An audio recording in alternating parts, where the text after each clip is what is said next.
I told the others the place would be quieter after leaf fall. Late autumn takes the edge off a forest, makes it sound like a big emptied theater. Just the curtains breathing, no applause left. That's how the hospital rose in front of us, a stage set against the tree line, its windows crusted with rain stains, its roofline ragged as a broken comb. People online like to throw around words like cursed, but it only looked tired to me. Buildings do that. They wear out. "Alex," Mia said, her voice tinny through the camera harness she'd rigged on her chest, "give us the intro. The chat's climbing." I could see our reflection, 5 smudged shapes in the lens, standing beneath a sky the color of a used bandage. The chain-link fence was bowed where others had climbed before us, and the no trespassing sign flapped like a cheap flag. Somewhere behind the hospital, a creek moved under stubborn reeds. You could hear it only between gusts when the wind stepped aside. "Welcome back," I said, feeling the rust in my throat, "to Late Shift Live." The words were practiced, but the place crooked them out of shape. Today we're visiting North Brindle Psychiatric, shuttered since '76. We'll be documenting the patient wing, admin corridors, and, if we're lucky, the rumored echo suites. Jordan snorted softly. "You make that sound like a good thing." "People came for the echo suites," Tyler said, grinning around the collar of his jacket like a kid about to ding-dong ditch a mausoleum. "They came for me, actually, but I'll allow it." Sarah, who never bothered pretending for the camera, tugged her cap lower and scanned the roofline. "Storm rolling in," she said. "We stick to the plan, in and out by 3. There was a time when schedules comforted me. A timetable means someone has decided the order of your hours. But since my sister, order had been a kind of shadow, a shape you walk in to avoid the brighter pain just outside its edge. I kept my eyes on the hospital. The old stories said there'd been a massacre, or a riot, or an epidemic of bad care. It depended on which retelling you liked. The real reason was simpler and worse. Neglect threaded through greed, wrapped around a few men's hunger for a legacy. "Rolling," Mia said. The fence gave with a hollow clang of a dropped tray. We slid through, picking our way between coils of dead vine and buckled asphalt. Up close, the brick was veined with a pale residue like dried salt, and the windows collected the dusk like bowls. I tried the side door with a wind-peeled handicap sticker. The handle moved reluctantly. The hinges whispered in a voice as thin as paper. Inside, there was that taste I remember from anatomy labs. Old dust, old bleach, the mute mineral breath of tile after rain. Our flashlight beams walked ahead of us like cautious dogs. The entry hall had been drafted by someone who liked order, at least on paper. Clean lines, clear story windows, a tidy directory sign whose letters had been pried out like teeth. Beyond it, a series of corridors spread like ribs. "Look," Jordan said.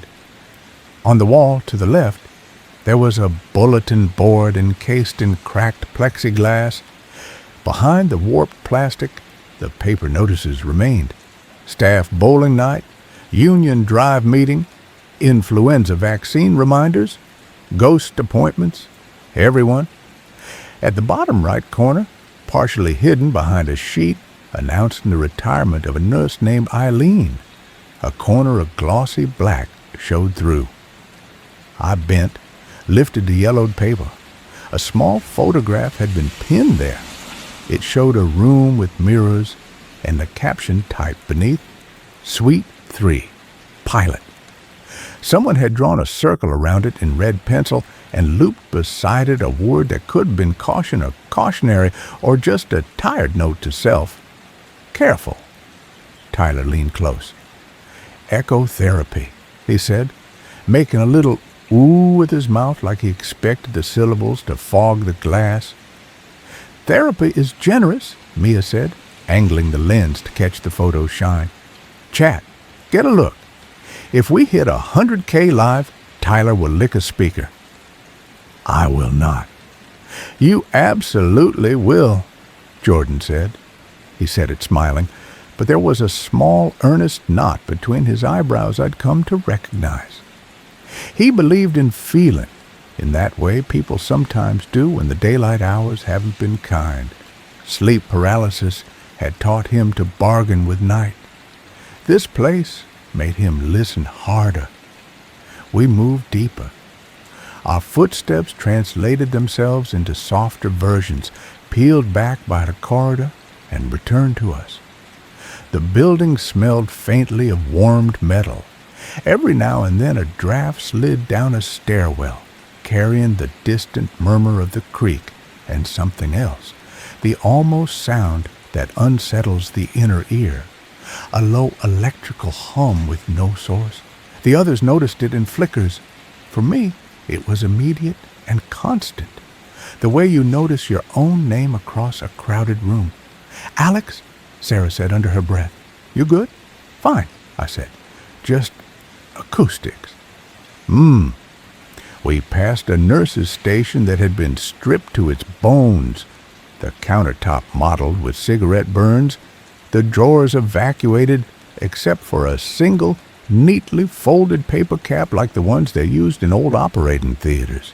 I touched it, feeling ridiculous and compelled the way you do with relics, as if contact might teach me a gentler history than the one I knew. The cap collapsed in on itself at my finger's pressure with a sighing sound that was mostly memory. At the junction ahead, a ladder of light angled in from a broken window, and in it, dust rose and fell like slow snow. Our beams crossed it and made a little universe. It should have been beautiful. It was, and it wasn't. There was a stain along the baseboard shaped like an ear. Mia drifted toward it because she was brave, but also because her camera was. That's weirdly photogenic, she said, and then laughed at herself for using the word. Jordan, tell the chat a fact. He cleared his throat, the sound tiny in the warmth of his scarf. In the 70s, he said, a man named Dr. Wexler ran trials here on what he called echotherapy. The theory, if you can even call it that, was exposure.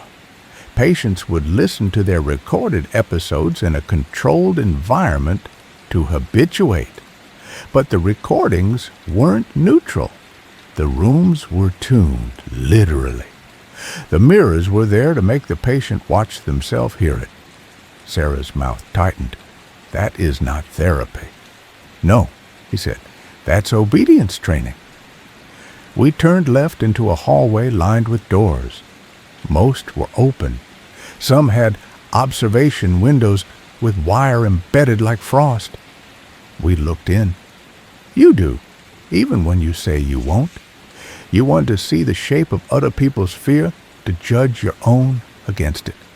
Beds lay on their sides like beached things. A metal chair was turned permanent by rust. On one wall, a grid of nail holes made constellations.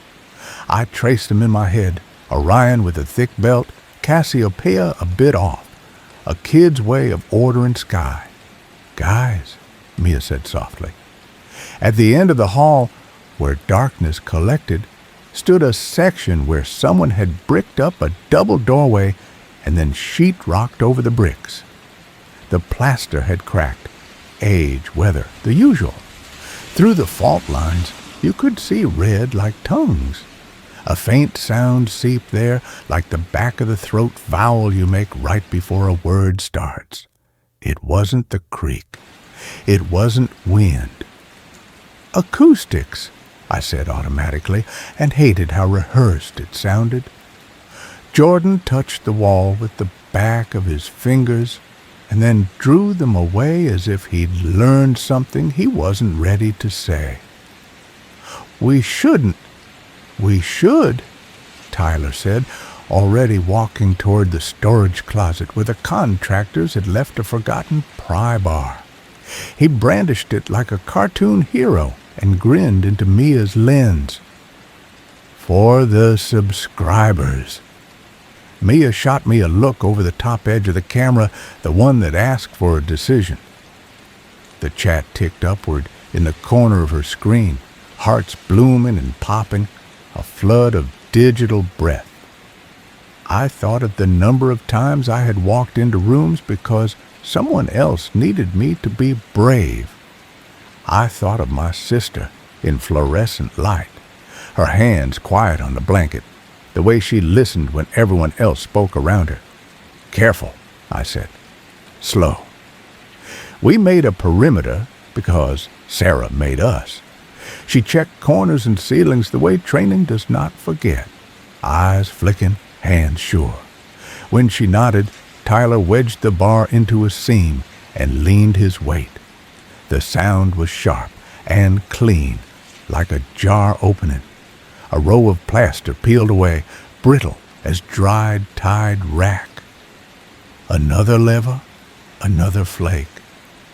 Dust breathed out and bathed us in a sour smell. Glue, old audio tape. Something sweetly rancid beneath. The humming stepped forward. It wasn't louder exactly, it was nearer, as if a wall in the throat of the building had flexed and let its breath into ours. Mia steadied the camera. "We're okay," she said more to herself than the chat. "We're okay." When Tyler prized out the last piece, the drywall gave with a compliant shiver. Behind it was brick. Behind the brick we could hear it clearly. A thin, steady tone just off the note you expect a fluorescent light to make. It made the hairs on my forearms calculate the temperature. "Someone did not want this open," Sarah said. "No one wants old things," Tyler said. "They just want them not to be visible." "Hold," Mia murmured. She panned slowly. The way she moved the camera was almost tender, as if the room might bruise under abrupt motion. "Chat, we're at the sealed wing. Donation goals are off for this stream. Just be with us." Jordan was whispering something under his breath. I knew it was a prayer only because of the cadence. The words were too quiet to catch, the way people sometimes speak to themselves in their sleep. He stopped when he realized I had noticed and smiled awkwardly, like he'd been caught admiring someone's wedding ring in a shop window. "Habit," he said. I took the pry bar from Tyler. My hands knew how to do this. Force is a language you learn in labs and in grief, the gentle kind that coaxes, the firm pull that respects the material's wishes, the sudden jerk that surprises them out of stubbornness. The first brick came loose with a gritty kiss. The second resisted, then released. After the 10th, the hole was big enough to admit a shoulder. Cool air brushed my cheeks. A smell climbed out, plastic, iron, something faintly citrus that made me think of headphones worn too long. The tone settled into a register that hummed under the skin rather than on it. I shone my light in. A corridor stretched away, narrower than the public halls, with paint the color of cigarette smoke and numbered plaques that didn't match the rest of the hospital's font. The floors were linoleum slick with a gray bloom. Halfway down on the left, a door hung ajar. It had a round window. Behind the round window, something caught the beam and threw it back, not as a normal reflection, but fractured, like a whisper split into syllables. Mia put a hand on my shoulder without looking at it, the way people do when they want to be sure of a person's anchor. "You're seeing that?" she said. "I am," I said. "Okay," she breathed out. "Okay, we document. Slow, like you said." We squeezed through. Sarah kept the lead. I trailed her, and the others followed. The sound adjusted to us, or we tuned to it. Either way, it settled in our chests with the weight of a key on a lanyard. The open door on the left belonged to Suite 3. I knew it before I read the plaque, because the room beyond matched the photo on the bulletin board. The mirrors were there, veined with a lattice of hairline cracks like frost breaking its own patterns. The speakers, dull black, thrummed quietly. On a shelf beneath them lay reels of magnetic tape, each in a cardboard sleeve labeled with neat surgeon's letters. Patient 12, Patient 12B, the Whisperer, the Skinner. One sleeve had only a date. Another had a name I knew in the way you know your name in a crowd. The label said Laurel, her first name, the way a nurse who liked her might have written it. I felt something in my chest adjust, click, click, as if trying to fit a key it hadn't realized it had been carrying. "Alex?" Mia's voice. Careful, like stepping on a floor you aren't sure will hold. "It's nothing," I said, and reached for the nearest tape, not labeled with what I couldn't afford to be true. Patient 12. I remember thinking it would be better to start with a stranger, as if that could prepare me. The cardboard was softened by damp. Inside, the reel gleamed dully, a moon brought down to hand. Someone had written a single word on the hub in pencil. "Hello?" "Don't," Jordan said. He didn't shout. He just gave the word the full shape of itself. I placed the tape on the machine because that is what my hand did after my mouth told them it was fine. The recorder had a square power button yellowed with age.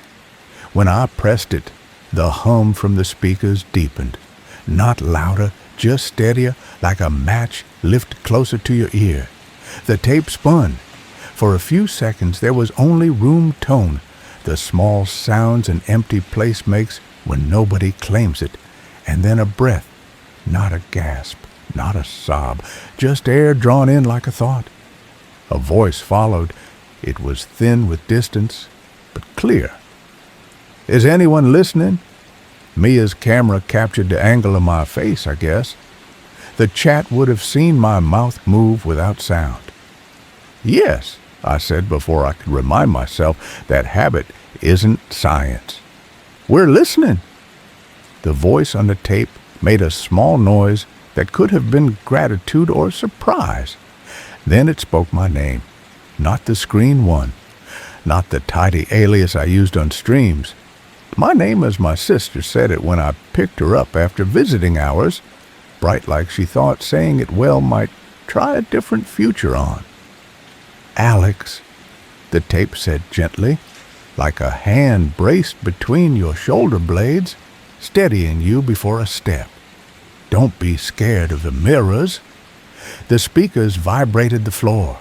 Behind the cracked glass, our reflections tilted their heads just a fraction out of time with us, like people deciding whether to wave. Chapter 2. The door that listens.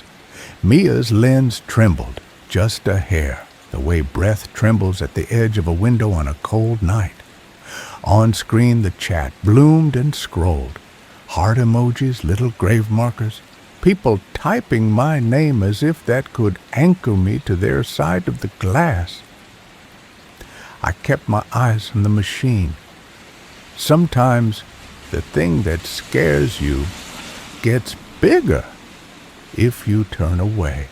"Hello?" the voice repeated, warmer now, like it had stepped closer to the microphone. "If you're there, stand where the lights meet." Sarah's beam and mine crossed over the patterned linoleum, making a pale X. The air inside that shape felt a degree cooler, as if old air conditioning still worked for a ghost shift. "Alex," Jordan murmured, "turn it off." "Hold," I said, which was a kind of lie that sounded like professionalism. The tape whispered, "Don't be frightened of your own echo." Our reflections in the cracked mirrors did the smallest, strangest thing. They drew breath when we did not. The glass made the action look delicate, almost polite. The rise of a collarbone, the suggestion of ribs. My skin prickled and rose as neat as stitched lines. "Okay," I said to no one and everyone. "Okay," I clicked stop. The reel slowed, then settled. The hum remained. "No more tapes," Sarah said. "Not to me. To the room." "Agreed," Jordan said, though his eyes stayed fixed on the mirror like he was listening to it read a letter. "We clipped the segment for later," Mia said, steady in her grip. "Time market, title card. Then we go back to the main wing." "Oh," Tyler said, rubbing his forearm. "Small problem with go back." We turned. He was holding his sleeve away from his skin, frowning, not like he'd hurt himself, but the way you frown at a word you can't quite read. A pale scrape ran along his wrist, thin as a paper cut. Nothing serious. It had that fresh, almost clean look of a mark you don't remember getting. "Where'd you do that?" Sarah asked. "On that brick edge," he said. "Probably it's—" He broke off. He was listening to his own arm. We all heard it then, coming from the little red line as if skin could become a speaker cone, a faint hiss, a thread of syllables too soft to distinguish. Not words, not yet, just vowel ghosts. Tyler looked up at me, smiling, because that's what he knew how to do when the light got weird. "Tell me that's just, my pulse sounding romantic." "No sudden moves," Sarah said. "We're leaving."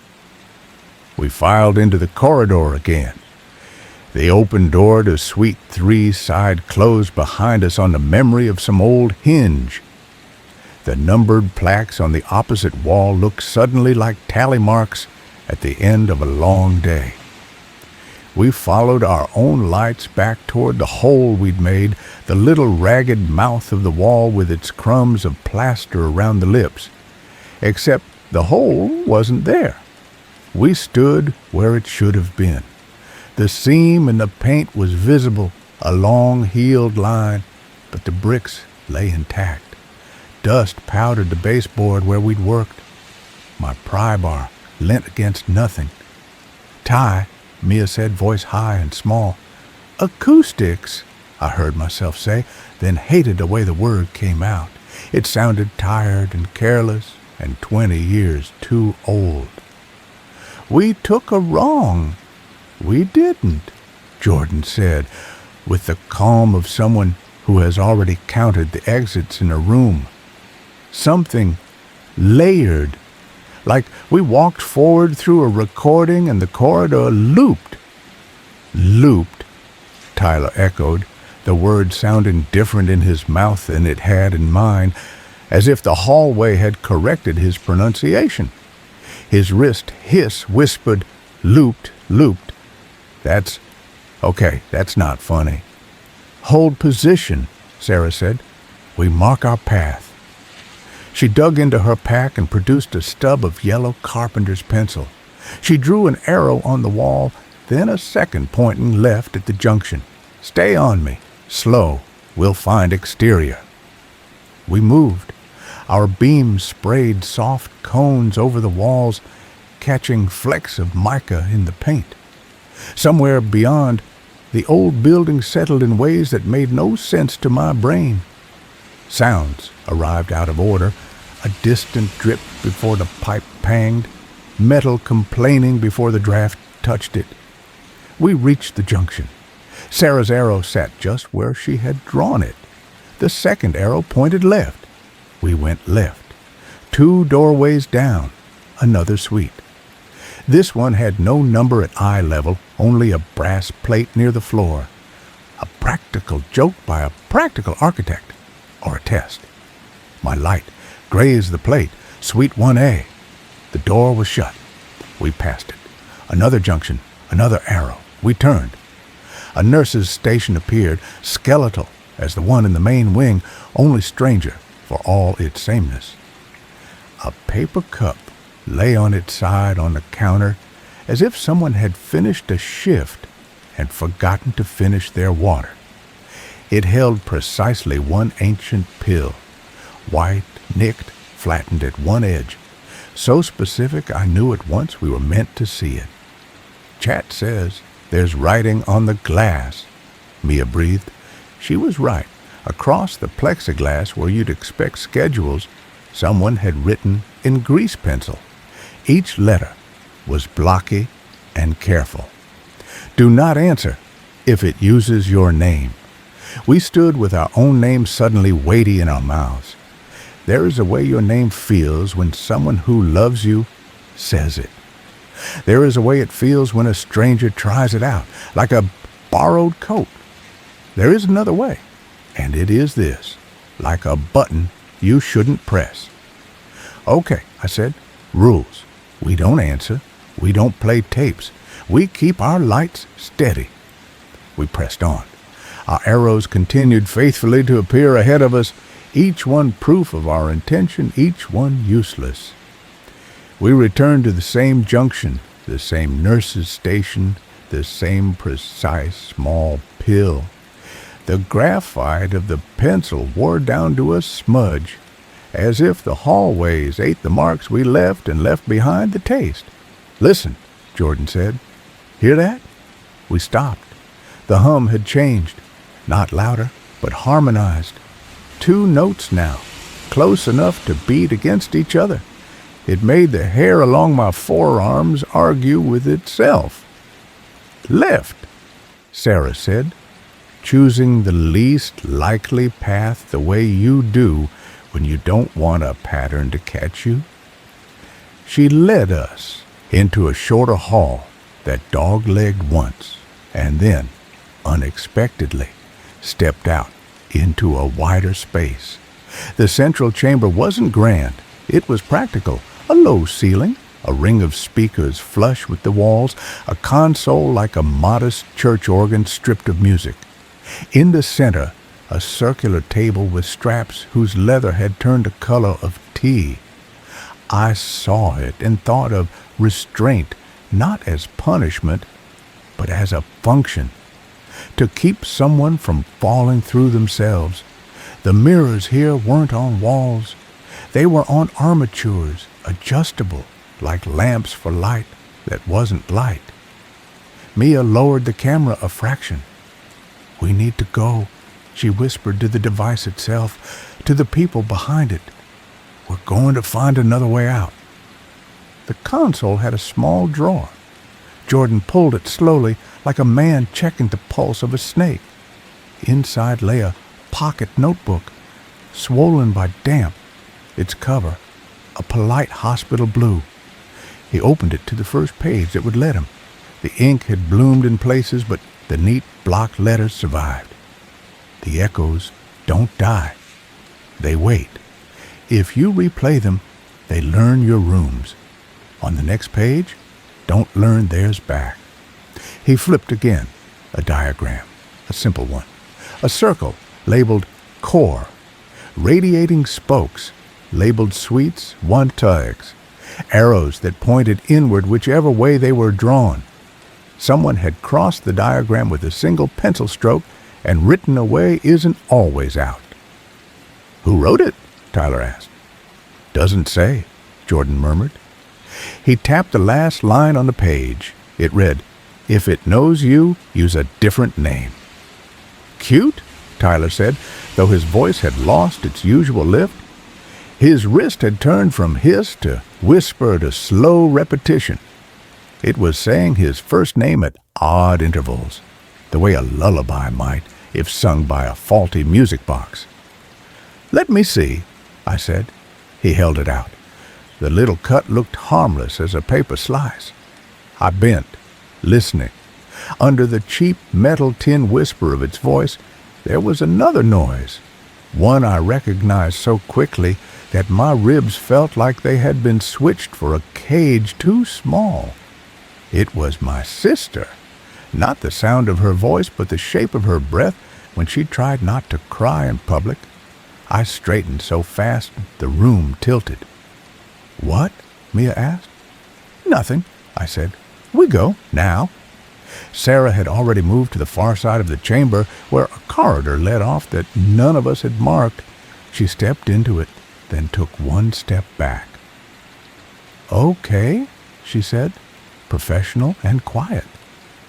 "New problem." We joined her. At the corridor's entrance stood an exit sign with no door beneath it. The sign glowed faintly in our beams, its letters patient, as if willing to wait for us to catch up to their meaning. Beneath the sign, an outline of a door had been taped on the wall in thin lines of white gaffer's tape. A doorknob had been drawn on with marker, a circle and a stem, a child's door, or a rehearsal for a set. When I reached out, my hand met cold metal where the drawn knob was. "Don't," Jordan said, too late for anything but saying. I turned. The knob turned. The wall sighed inward, a fold in fabric. A door opened where there was no door. On the other side, somewhere impossible and simple, a stairwell climbed sharply up, lit from above by light that could not be daylight. It had the color of hospital light, soft and indifferent. At the bottom step, a paper cap lay just so, like the one I had crushed without meaning to in the main wing. This one was uncrushed. It waited. "We can mark our way," Sarah said. "We can anchor a line to the console. We can—" "Or," Tyler said, "we follow the free magic door and get out of this loop." His wrist whispered his name, all vowels. Mine whispered hello, and then a hush like someone preparing to say mine. "Left hand on the rail," Sarah said. "Single file. If anything changes, we step back exactly one step." We went into the stairwell. The hum shifted again, the way sound changes when you take it into a stairwell, rounder, close to the bone. The steps were concrete painted a color that had once been cheerful. At the first landing, a sign announced Level B, Therapy, in molded letters. At a second, Level A, Admin. Up one more, a landing with no sign, just the smell of cold air and thrift store wool. At the top, a door with a little wired window. Outside that, a small lobby with rain-blackened windows, a reception desk, a vending machine that still had a butterfinger behind the clouded glass. I felt something unclench in me, foolish and fierce as spring. Exterior was a lobby away. Life was a butterfinger away. We stepped through. The lobby held a quality I couldn't name for a second. Then I did. It sounded right. Sound fell here the way it should fall. No looping, no backwards drip, just the old blunt thump of a building that had learned to be quiet. I laughed once, a little ugly, a relief sound. The others did too, one after another, like the repetition of a joke told too late, but still welcome. Mia pointed at the outer doors, which were propped by a wedge of wood, as if a janitor had just stepped outside for a smoke at some point in 1976 and never came back. "Okay," she said, in love with the word the way you can be with a sentence that leads you home. "Okay." The doors pushed outward a fraction, then pushed back, invisible, firm, like a friend's hand on your chest. We tried again. The wedge held. The night beyond waited, unreadable. The doors pressed back with the polite steadiness of a doorman refusing entry to someone who belongs to another hour. On the vending machine's glass, written in the fog of our breath, letters formed as if a child's hand were learning to write on a window. They shaped themselves neatly. Hello, Alex. We kept our mouths closed. The letters smudged, then wrote again. Different name, please. Sarah inhaled, then let the breath go until she was very still. We need a new one, she said to me, hands open as if measuring the suitcase. Pick something you can wear. I thought of how you aren't supposed to name stray cats you mean to give away, and realized that what this place wanted was the opposite.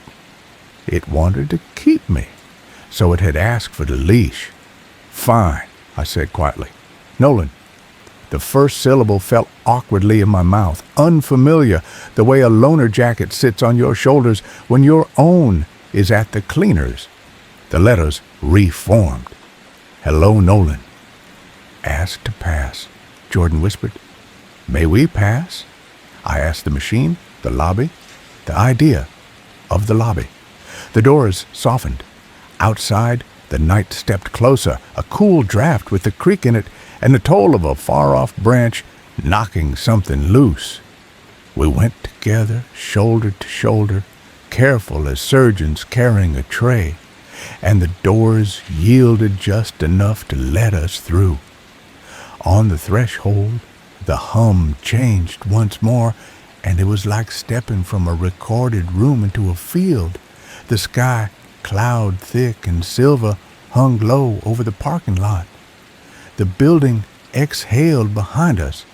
We stood for a long half-minute, saying nothing, just listening to the ordinary chorus of leaves and far road and the creek. It felt like falling back into your own bed after a hotel, marveling at the fact that your pillow remembers you. Mia swallowed. Okay, she said, and laughed wetly, because her eyes had decided they'd done enough for the day. We're done. We're done. The chat scrolled in her display like a little river. Somewhere in there, among the jokes and the bravados and the please-goes, a single message slid past. Don't run. It hears running. We walked. At the broken fence, we stopped. The hole we'd come through was smaller by a square chain link, as if the fence had fixed itself in the 20 minutes we'd been inside a loop, and a century we'd been inside a history. Sarah pulled it wider and waved us through like boarding a small, shaky flight. One by one we ducked under the sharp wire ends. On the far side, in the dark that had finally lifted a fraction, I looked back. The lobby window glinted.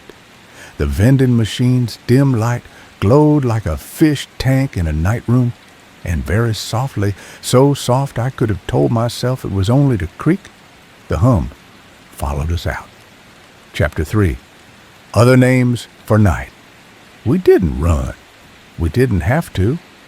Distance stole the worst parts of the sound, rounded its corners, returned some of our depths that the echo wing had tried to flatten. By the time we reached the service road, the hum was a rumor, and the rumor was only the shape of our own breathing. Okay, Mia said again, an incantation. Okay, wheels. We get in the van. We call it. We should wipe the footage, Jordan said. Not a command, a wish. He'd gone pale in a way that made the freckles near his eyes look like notes written on the edge of a map. No, Mia said a little too fast. No, we blur the names. We redact. Look, this is our job. It's a weird artifact. It's an infection, Jordan said softly, and regretted the word as soon as it left his mouth.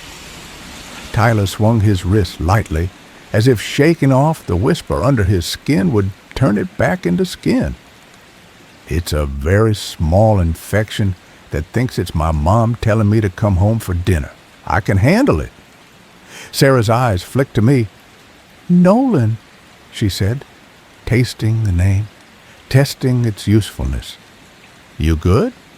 It felt like sliding a borrowed ring down a finger. Not great, I said, honest, because the night demanded it. But here. Then Van, she said. We loaded our gear with the quiet choreography of people who have done production in bad weather and stranger places. Cases thunked into their usual spaces, straps ratcheted and sighed. The van smelled like old coffee, camera foam, and the faint sharpness of battery packs. I slid behind the wheel. The seat remembered the shape of my back. This small mercy felt extravagant. Headlights carved the service road. The forest accepted the light and returned it in little papers of silver. Gravel ticked the undercarriage. The building receded in the mirrors. In those rectangles, its windows looked like unblinking eyes only because everything in the dark looks like an eye. No one spoke for the first half-mile. The hum faded entirely, the way a dream's logic recedes mid-breakfast. I let the van's engine be the only sound. It had a hum of its own, honest, tired, willing. Then Mia cleared her throat. We, still live. Right. The stream. Hey, she said into the camera, voice steadying as a violinist's arm. We're safe. We're leaving. We're going to end the stream. Thanks for staying with us. Please don't go breaking in there yourself, because, seriously, there are structural hazards, and whatever that was belongs to yesterday. We'll talk soon. She reached for the button. Her finger hovered. On the windshield, ghosted in the reflection from her screen, white letters formed not on glass, but in the idea of glass. Hello, Nolan. The van felt smaller. The road felt narrower. End it, Sarah said. Mia tapped. The live red dot went gray. The chat vanished to a neat stream saved to archive. The letter stayed on the false glass for a full heartbeat, then smudged like breath erased by a sleeve. In the quiet that followed, real quiet, not recorded, Jordan said, different name. Good rule. Feels like cheating, I said. It's survival with manners, he said. Some entities respect house rules if you do. You don't know that, Tyler said, but he sounded relieved to hear someone pretend they did. We drove. The county road widened. A billboard rose with an old ad for an accountant who was probably retired by now. The van's tires hit a seam, a comfortable little thump-thump. I could have fallen asleep into that rhythm if I hadn't been the driver. At the motel, the night clerk looked up from a crossword without visible interest. His sweater had pilled at the elbows. Behind him, a TV played a cooking show with the volume off. A woman shaped a loaf with two gentle hands. The word need appeared in closed captions and then floated away. The clerk slid our key cards across the counter after running Mia's card, then double slid one back, because his hand had a small tremor and he preferred to work with momentum. Laundry's broken, he said. Ice works. Thank you, Mia said. Her relief at normal phrases glowed like a heat lamp. Ice is perfect. We took 2 rooms, girls in one, boys in the other, because that had always been our map. In our room, the air conditioner under the window was the kind that could rattle a dream apart. I turned it off. The quiet felt full and naked. Jordan sat on the edge of the bed and took off his boots with the care of a man unknotting a story. Tyler flicked the bathroom light on and off like he was testing a stage cue. The mirror over the sink reflected us back as we were. No breath skip, no lag. I wanted to say something ordinary. The only ordinary I could excavate was, I'm getting ice. The corridor to the ice machine smelled like dryer sheets and recent disinfectant. The carpet had that gambled pattern all motels choose, the busy kind that hides sins. The machine sat in a little alcove like a bulky saint. When I pressed the lever, ice roared down into the bucket, loud and relieving and simple.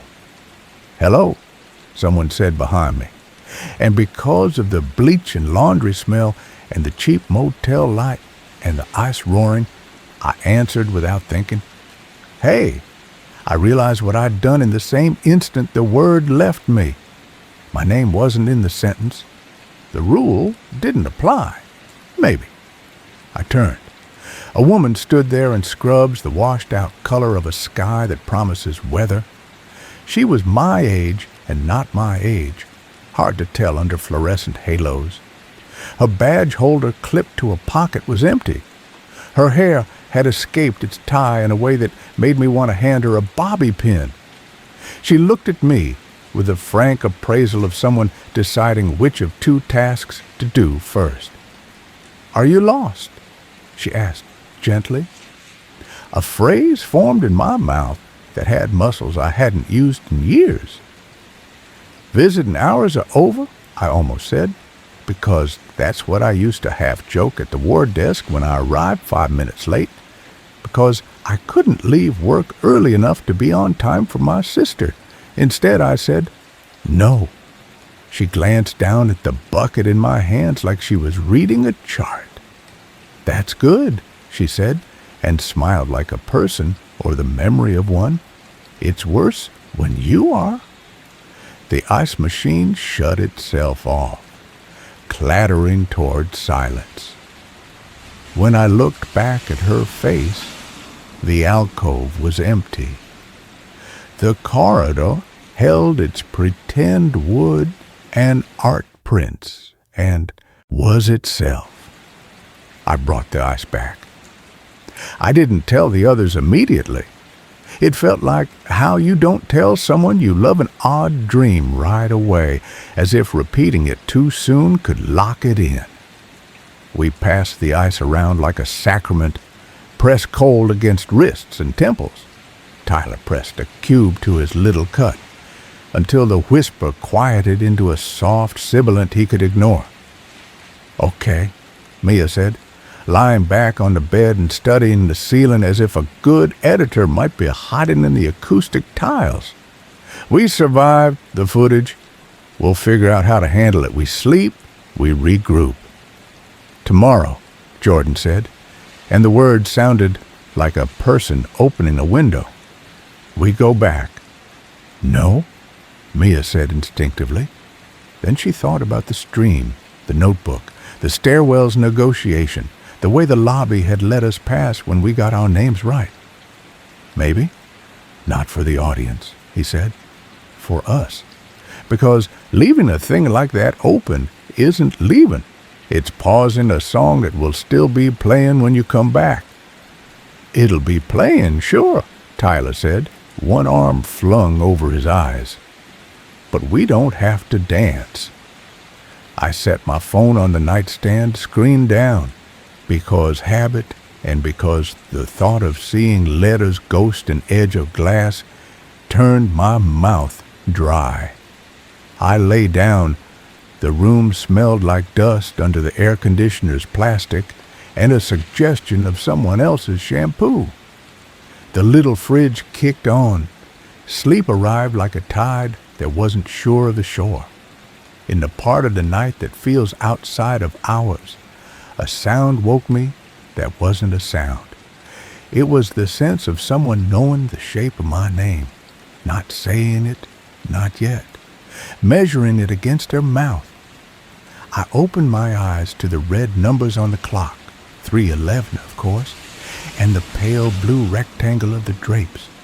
A shadow slipped along the ceiling, not like a person walking, but like a page turning. "Don't answer," I told myself out loud, because hearing it helps. It always has.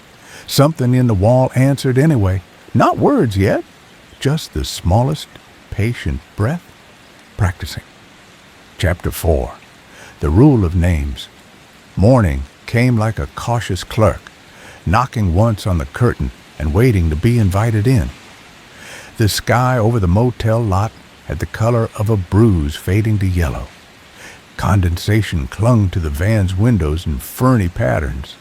For a few minutes, I watched my breath fog a small circle on the glass and thought about all the ways a room can learn you. Mia knocked. 3 soft taps. "Coffee," she said through the door. I bribed the lobby with a compliment about their ficus. We gathered with the slow choreography of half-slept people. Jordan had written something in a travel notebook, tiny, neat columns, and kept running his thumb along the page edge. Tyler moved his wrist like a man testing a healed sprain. The cut had closed to an almost invisible line. The whisper had softened with it, now more like a seashell against the ear than a voice. Sarah stood by the window, eyes on the parking lot, one hand around a paper cup, as if she were measuring warmth instead of drinking it. "Okay," Mia said, when we were all inside the girls' room with the door shut. "We need rules." "More?" Tyler said, but his smile was careful. Jordan tapped his notebook. "Old folklore and new, whatever we just walked through, both point to similar anchors, naming, mirrors, thresholds, sound. If we treat that wing like a negotiated space, maybe we get to make it back out again. And maybe we get to close something." "Close," Sarah repeated, trying the word for fit. "We don't have the gear for demolition." "Not close like a door," he said. "Close like a book." I wanted to object, to remind them what books sometimes do when you close them too fast. They hold your thumb so you can't leave, but the notebook in his hands made me think of the one in the console, the careful letters, "A way isn't always out." There are different kinds of closing. "We can't publish raw," Mia said more to herself than us. "We blur names. We mute the moments the tapes speak like they know us. We give people something safer than we had and still tell them the truth. For now, we keep the stream offline." Tyler stared at his phone for a beat, the screen black. His reflection, a small, thoughtful stranger. "You think it remembers we left?" "It knows rooms," Jordan said.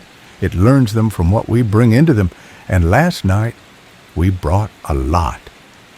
He glanced not unkindly at the camera on the table. Mia didn't flinch. "We go back smarter.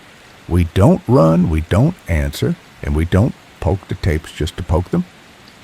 "Upgrade comms," Sarah added. "Everyone stays on open mics.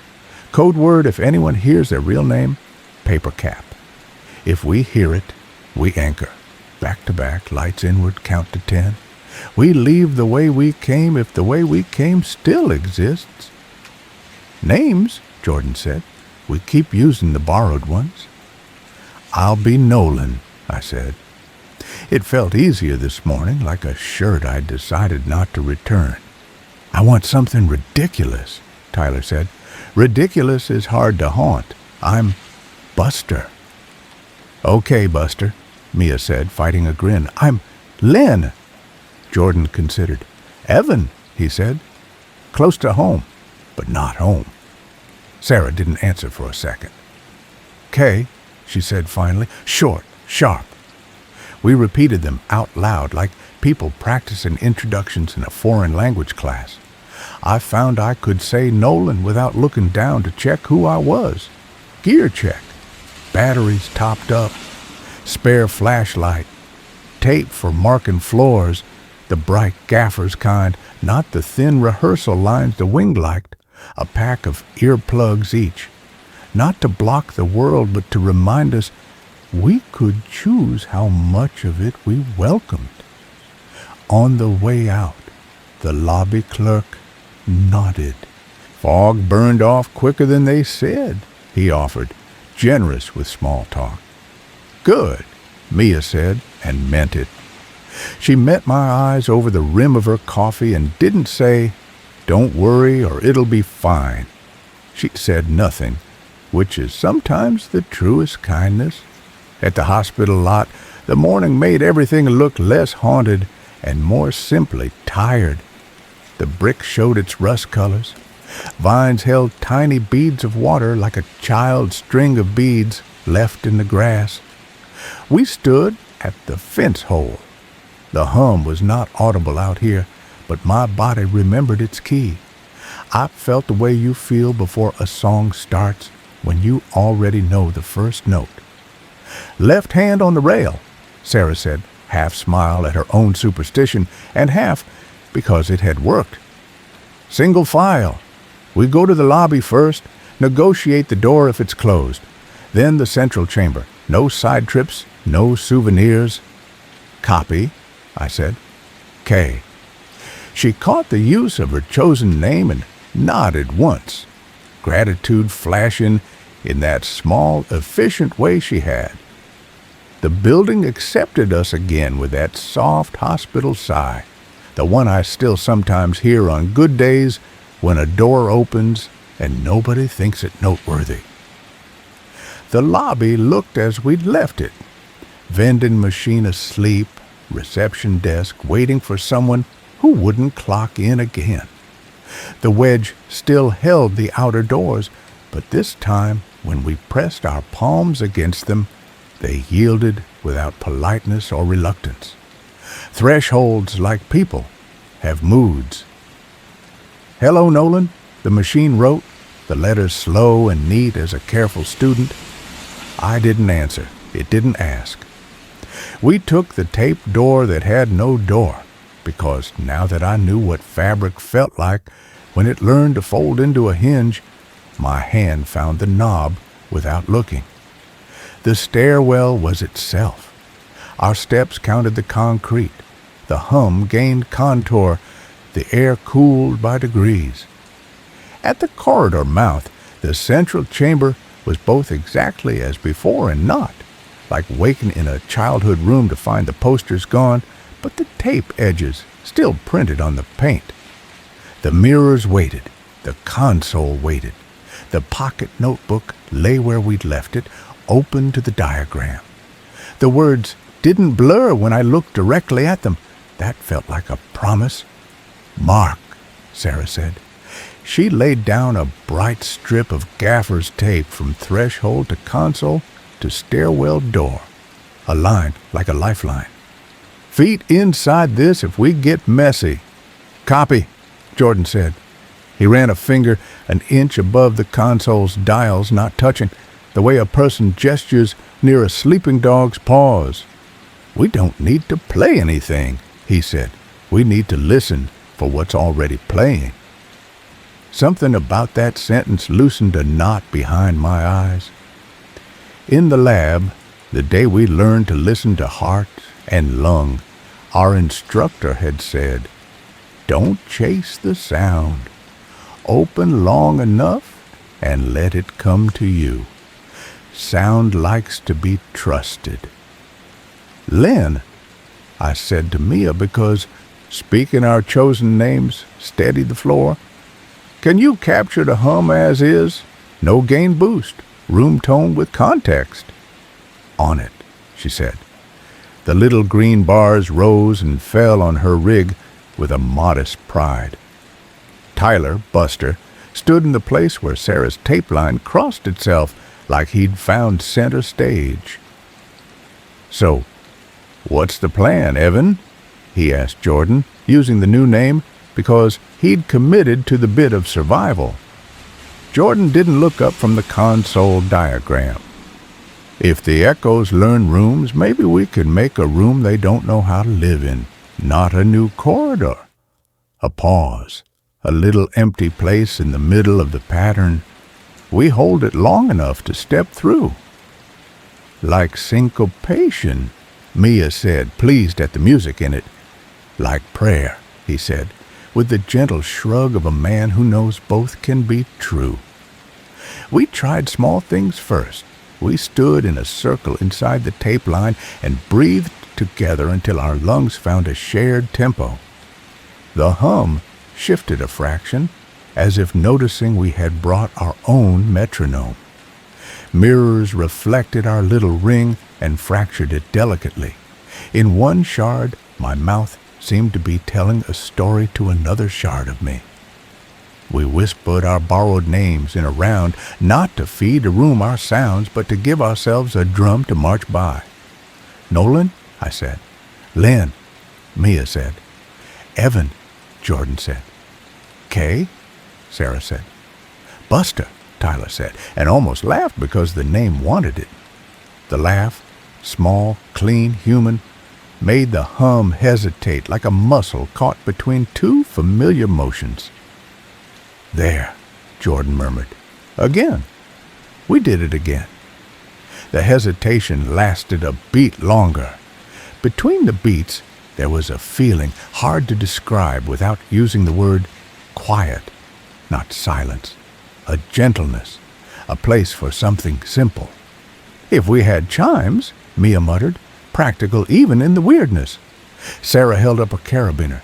Keys, she said, and flicked them gently so they kissed each other and made a small, homely music.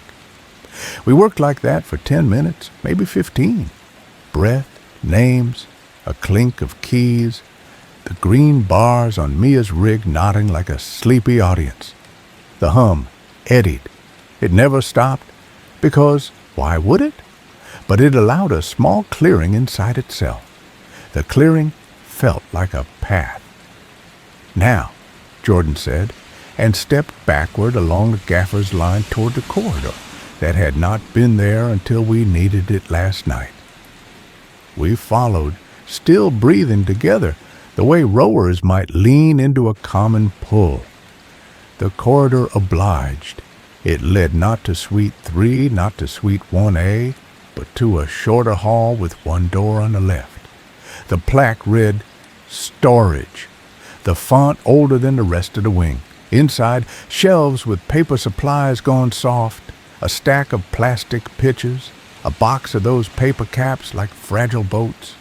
I stared at them. Last night, I'd crushed one. Today, I reached out and took one as delicately as if accepting a folded note from a friend. It made the small rustle that thin paper makes when it agrees to be held. What are we doing? Sarah asked, but not like she objected, like she wanted to understand so she could decide where to aim. Leaving a promise, I said, surprising myself with the certainty in my voice. Closing like a book. The central chamber had hooks along one wall, the kind you'd hang lead aprons from in an X-ray room. I hung the paper cap on the middle hook. It looked foolish and gentle and exact. In the mirror shards, it became a small fleet. Lynn, I said softly, get this. She did, because she always did. The camera loves small human gestures. Now step back, Jordan said. Keep the breath. Give the room the shape we wanted to have. Less a trap, more pause. We stepped back along the tape line to the stairwell, our circle intact. The hum swelled a little, like a throat clearing to speak, then settled. I thought of my sister for the first time that morning, without the familiar mix of apology and ache. I thought of her as a person who loved paper boats.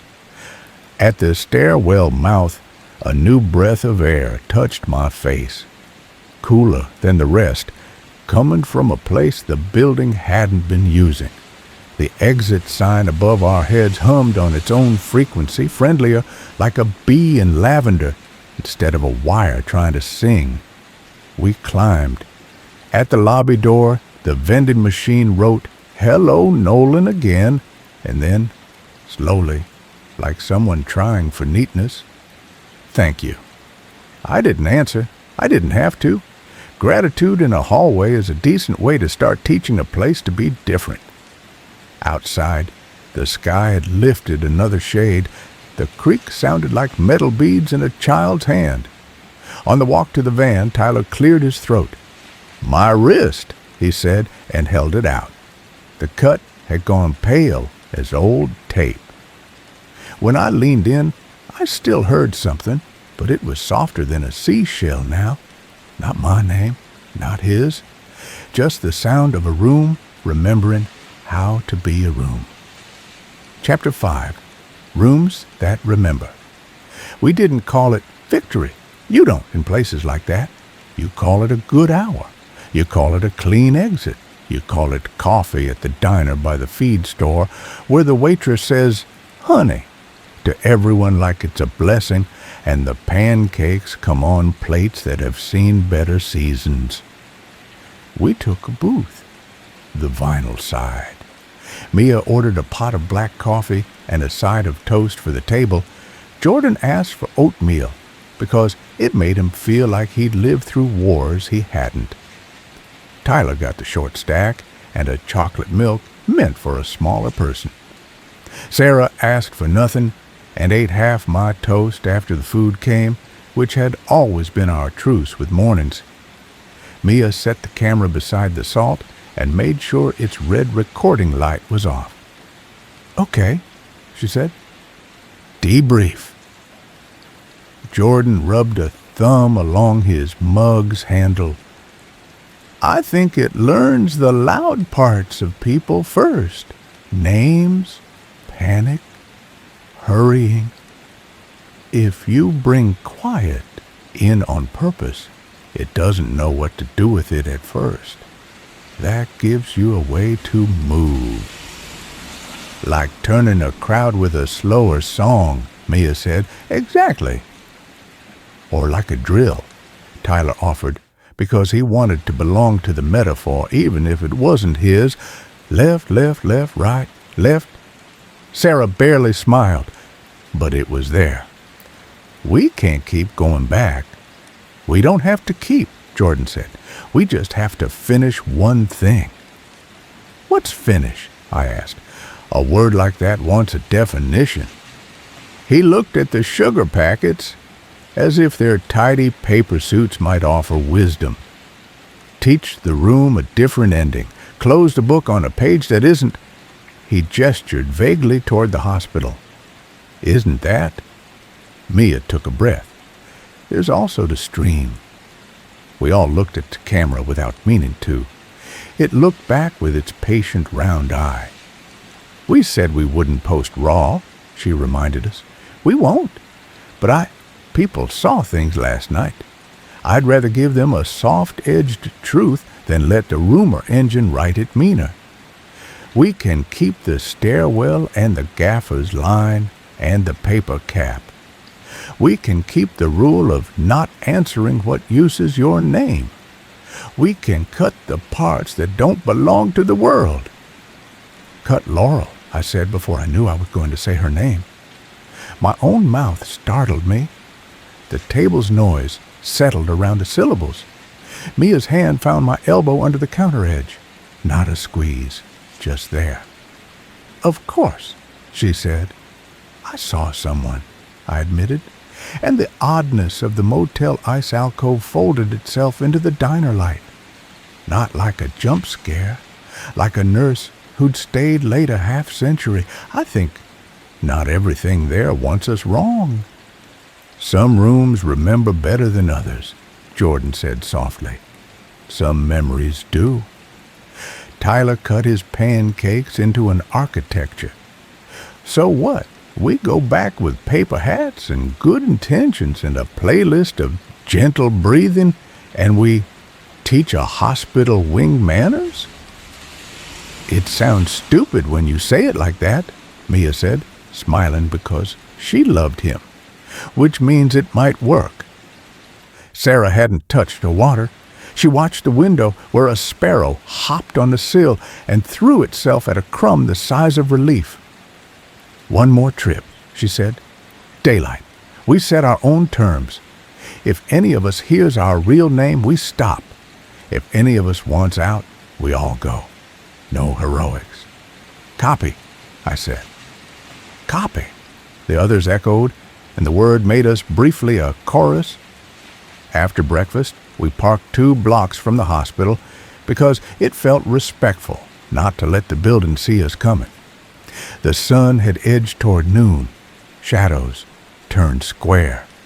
We carried less gear than before: the camera, lights, tape, Jordan's notebook, Mia's pocket metronome app, set not to tick, but to show a soft pulse on the screen like a heartbeat drawn by someone who believed in steady outcomes. The lobby greeted us with blank cordiality.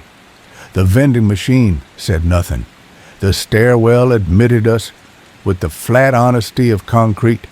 The hum found us at the second landing and draped itself across our shoulders like a shawl you didn't ask for, but were willing to wear for the walk. Inside the central chamber, the paper cap still hung like a flag in miniature. Seeing it again felt a little like recognizing your own handwriting after a month of typing.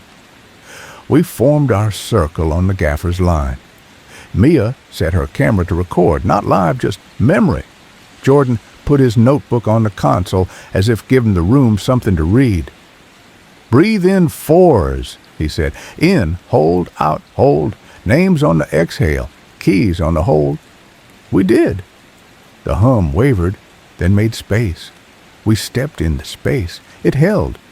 In that small-made quiet, I could hear other things moving far away in the building. Pipes, maybe. A draft practicing being a draft. And, because this is what stories do when you've drawn a tidy circle in chalk on the floor, another sound brushed it. Not rudely, like someone saying, "Excuse me," in a library. It was faint and careful. It shaped my real name in a way only one person ever had. I kept breathing. I kept Nolan in the front of my mouth like a blessed bead. On the third exhale, I said it out loud. "Nolan?" Across the circle, Tyler Buster flinched, then steadied. His wrist didn't whisper anymore. It stayed skin. Jordan nodded once, approval, not permission, and let the metronome app's pulse roll across our breaths. Sarah's keys chimed softly like small glass cooling. Mia's camera watched and was kind. "I think," Jordan said, so quiet the mirrors had to work to catch it, "we leave it with a better script." "Words?" Mia asked. "Not words," he said. "An order. Inhale, exhale, in, out. The wing loves to loop. We give it a loop that ends gently." He looked at me, as if to ask if I could hold steady for just a few more minutes. I could. Holding steady is the only skill I have that ever mattered. We kept it up, breaths and names and keys, for the space of a song and then another. When we stopped, we didn't end with silence. We ended with a small human noise, a laugh, the sound of someone setting a mug down, the tiny scuff of a shoe. The room kept all of it. The hum laid itself over the top like a blanket. We stepped backward. The paper cap shifted on its hook on a breath we hadn't made. I thought, without knowing why, of my sister folding paper boats in the bathtub as a kid, launching them and clapping when they survived the edge of the faucet's little falls. At the stairwell before we left, I turned back and said, not to the building, because that felt too theatrical, but into the air where the hum made a home.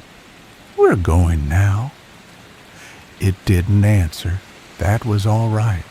Not everything has to speak. The lobby let us out without commentary. The afternoon breathed warm in a way that made the day feel porous. In the van, nobody said triumph. We said water, snack, and that was plenty. Mia set the camera in its cradle like a sleeping child. Jordan closed his notebook with a respectful little smack of paper meeting paper. Tyler opened his window and let a ribbon of air lace itself through the van's stale coffee smell. We reached the county road before any of us said anything that looked like a decision. "So," Mia said, "we edit." "So," I said, "we rest." "Then we decide if there's a third day," Sarah added, as if saying it might scare the temptation away. At the motel, the afternoon clerk had a different crossword in a worse sweater. He didn't look up. That felt like a gift, too. In the room, I placed my phone face up for the first time in hours. The lock screen glowed with the plain comfort of the time. No letters formed, no name tried itself on. I exhaled and let the air go all the way down. Night would come, because that's what it does. If the hum followed us to the edge of sleep again, maybe it would come gentler now, the way a hallway changes when someone has taught it a better way to welcome shoes. Chapter 6. Edit Suite. Weather evening settled on the motel like a blanket someone had remembered to warm in a dryer first. We made a small production office out of the girls' room. Lamp moved to the desk for softer light. Towels tucked at the base of the door to keep hallway noise out. Snacks arranged with the reverence of pilgrims. Mia set her laptop on a folded hoodie to keep the fan from resonating against the wood. She's always thought about the little noises most people forgive. "Okay," she said, almost to herself. "We build an arc the way we wanted the rooms to learn one. Calm first, then the stairs, then the pause." Jordan sat on the carpet with his back against the bed, notebook open, pencil shaved to a nervous genius. Sarah took the chair by the window and did nothing, which in its way was her best work, watching our edges, listening for roughness. Tyler sprawled on the other bed, ankles crossed, wrist turned palm up like a volunteer for science.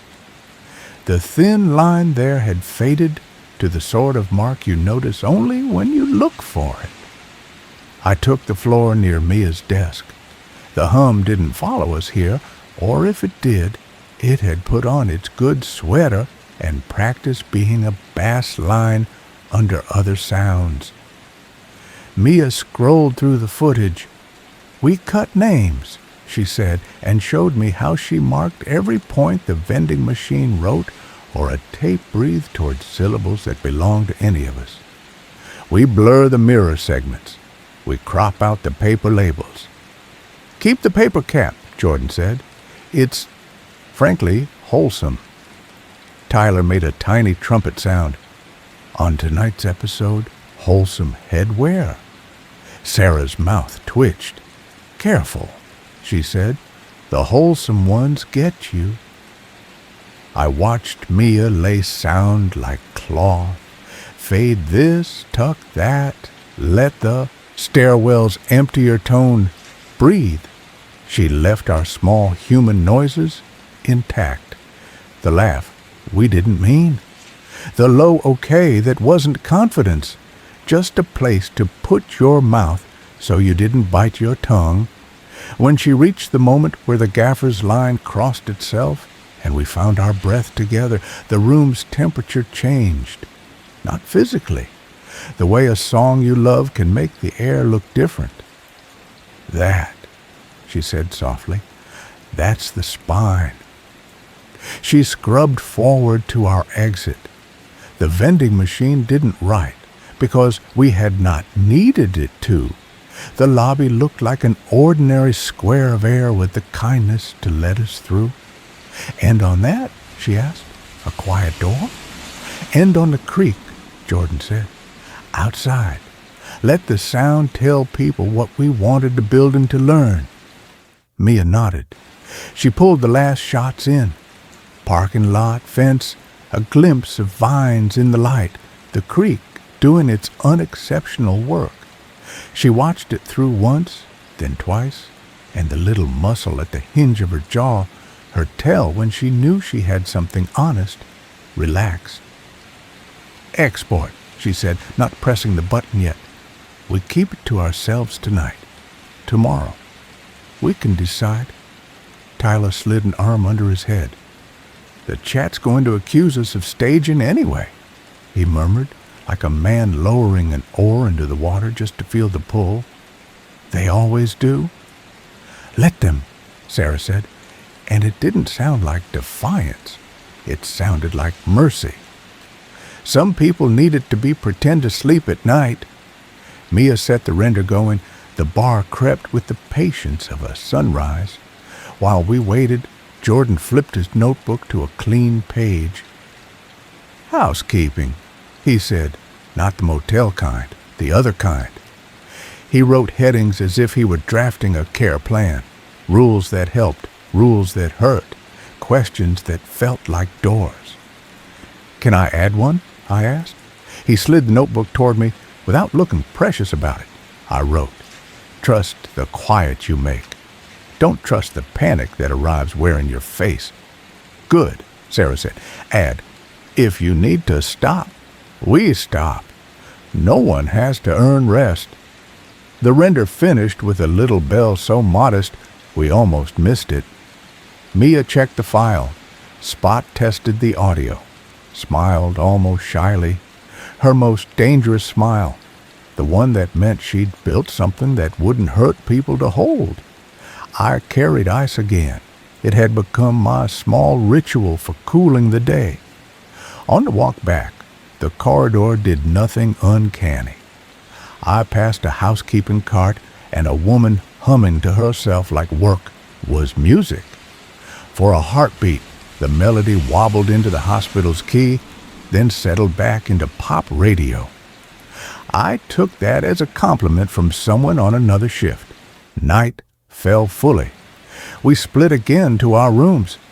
Tyler claimed to shower first and emerged smelling like the motel's idea of citrus, hair soaked into obedient curls.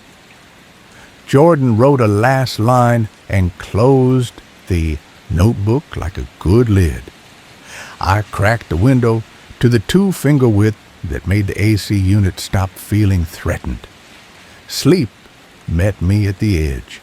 It didn't test me at the door this time. It showed me in as if it had accepted the new script. Somewhere between first and second sleep, the phone on the nightstand woke itself with a coal of light. I didn't touch it. The screen glowed with the lock image of a mountain I had never climbed. No letters drew themselves, no names. Just the ordinary quiet of a machine that forgets you when you let it. I turned toward the wall and dreamed of folding boats. Chapter 7. The Borrowed Morning. We let ourselves have a morning, a slow one. Breakfast at the same diner where the waitress called me Sugar this time and apologized for the bacon like there was anything to apologize for. Tyler told a story about a haunted laundromat around the corner from his first apartment that was only haunted by a change machine that ate dollars. He told it in 3 acts in a coda, and we liked him for it. Sarah laughed properly twice. The second time, she caught herself and looked surprised, and then let it happen again. After we settled the check, Jordan took a walk alone around the block because he believes in letting days lay themselves out a little before telling them what to be. Mia and I sat on the motel steps and let the sun rest on our shoulders like a patient cat. "So," she said, "we put the cut in the vault. We write not a warning, but a kindness. We talk to the audience the way we talk to the wing." "Say it out loud," I said, "like you'll say it later." She cleared her throat. "Hey, it's Lynn. We're going to show you something true, shaped gently. We cut out any syllables that might catch you wrong. If a room knows your name, you don't have to know it back. Breathe with us." "That's good," I said. "That's kind." "We can't keep doing this, Al." She stopped herself, caught the syllable, smiled, tried again. "Nolan?" "I know," I said. "We don't have to."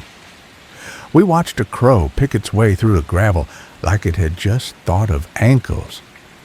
A breeze tucked itself between us and left again without stealing anything. Jordan came back with a small sprig of something that smelled like the whole hillside pretending to be one leaf. "For luck," he said, tucking it above the visor in the van. "For the drive."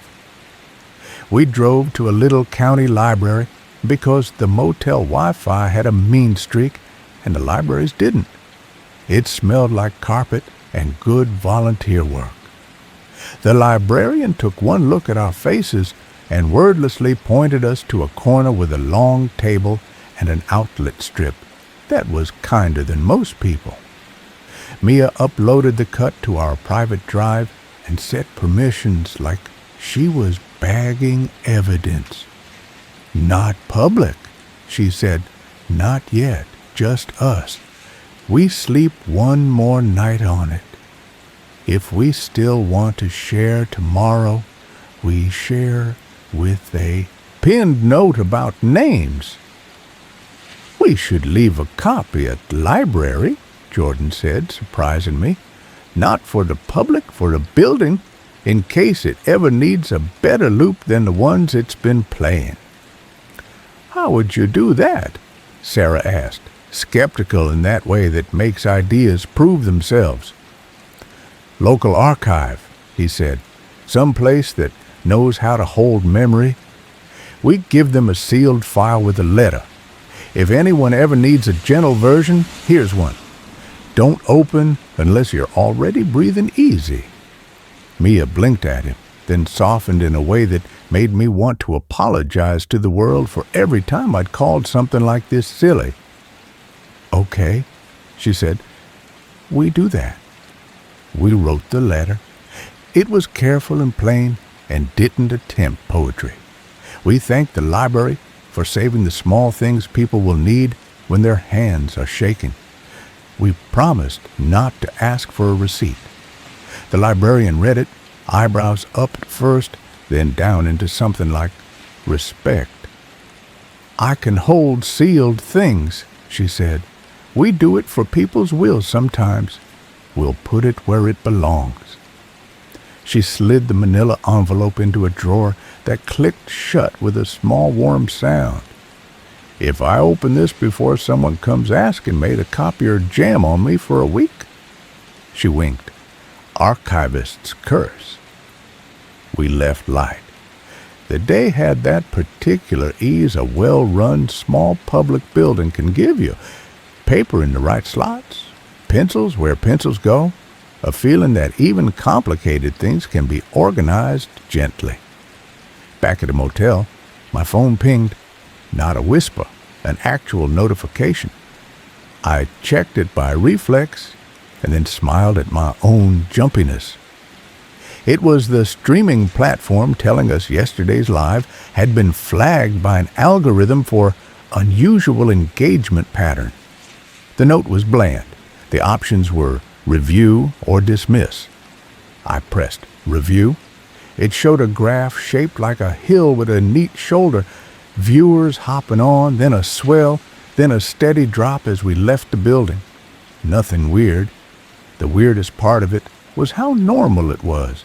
Then, at the bottom, a text. "If audio includes external names, consider muting." The platform's automated advice, friendly as a recipe card. We had already done that. I thanked an imagined engineer with a thorough checklist. We gave ourselves an afternoon off. Tyler found a thrift store with a bin of cassette tapes labeled $1 each and returned with an armful, delighted by the idea of a medium that had to be rewound with a pencil. Mia napped and her shoulders lost a year. Sarah went for a run, returned pink-cheeked and breathing like a person not braced for alarms. Jordan sat with his back against a tree and drew a diagram of the central chamber that had room for oxygen between the lines. That evening, we watched a movie in the room with the TV volume barely up. Captions on. the air conditioner finally making its peace with itself.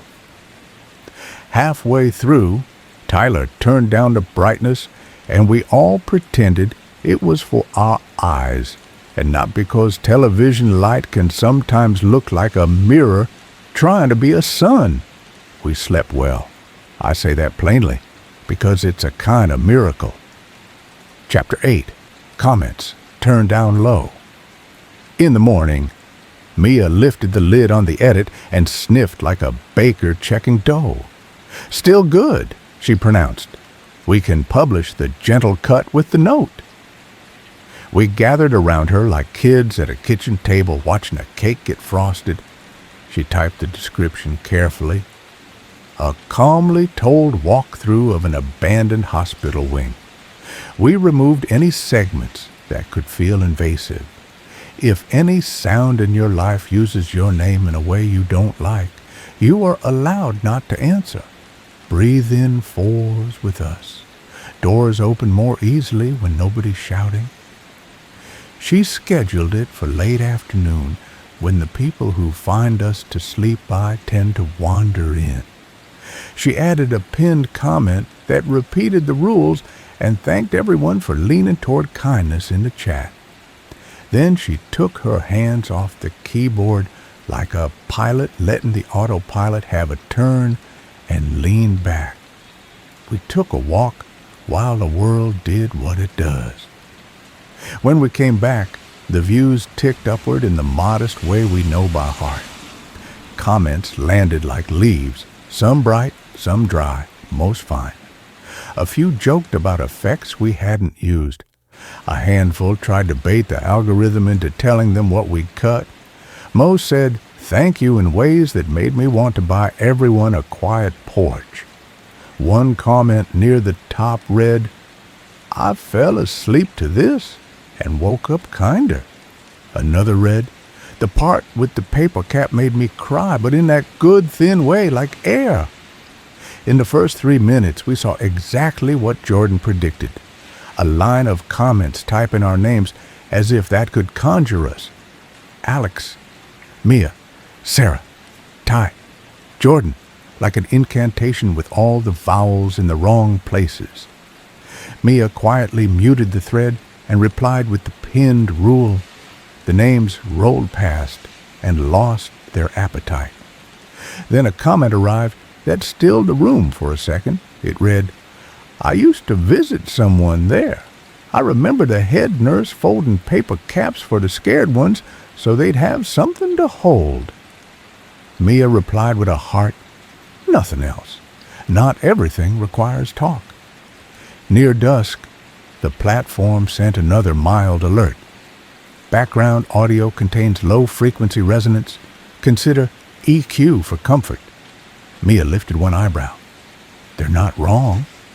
She shaved a little off the bottom, the way you take the bitter edge off a sauce without removing what makes it a sauce. She re-uploaded, updated the description with a note. We softened the hum. The chat relaxed a notch.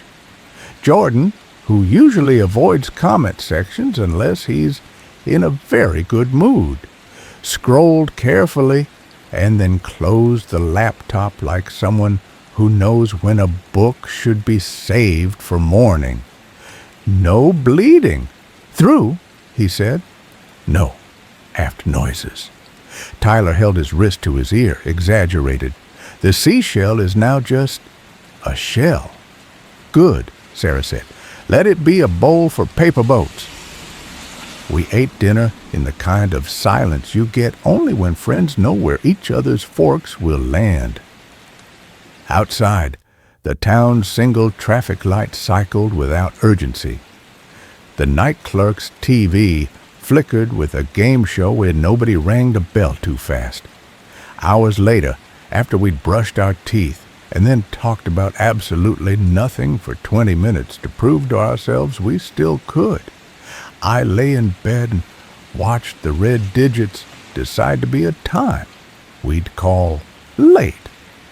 On the wall, the shadow of the curtain's edge looked like a ruler, marking off this inch of dark as ours and that inch as tomorrow's. The phone on the nightstand stayed dark. Then, right as my body began that gentle slide into the room with no edges, a familiar thought moved through my chest. The old want to pick at what we'd changed, to check the lock, to knock on the sealed door. I let the thought walk by. I didn't invite it to sit. It did what most thoughts do when they aren't fed. It kept moving until it found another room. On the other bed, Jordan breathed steadily. Tyler murmured something about a dryer that eats socks and then fell into the kind of sleep only people who have told jokes all day can afford. The AC unit did not rattle. It hummed in one note, a human note. In the quiet between breaths, if you wanted to, you could imagine a hospital wing listening to itself like a person trying to learn music by ear. Chapter 9. The Nurse's Note.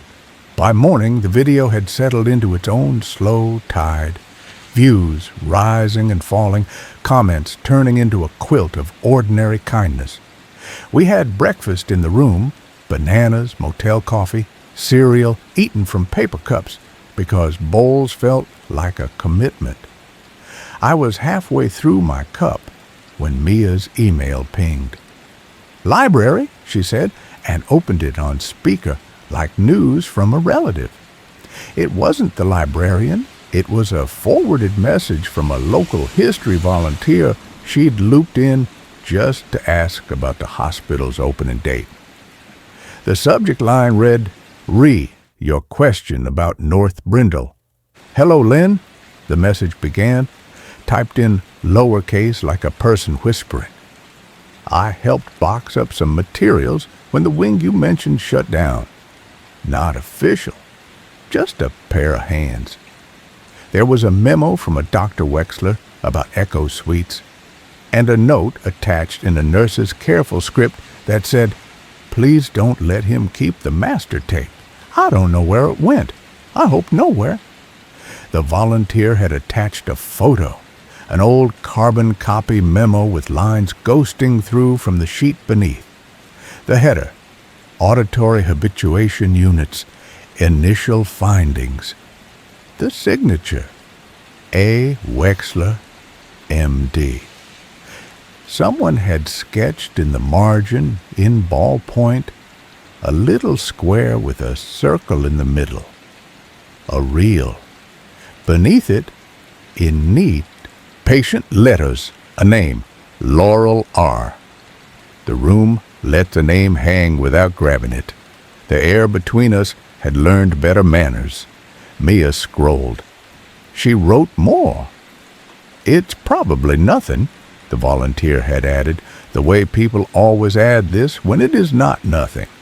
"But I thought you should know that the central console had a second drawer.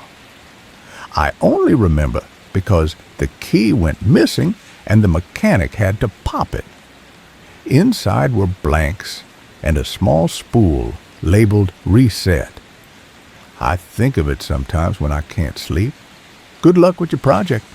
Drink water." "Reset," Jordan said, as if tasting the idea for grit.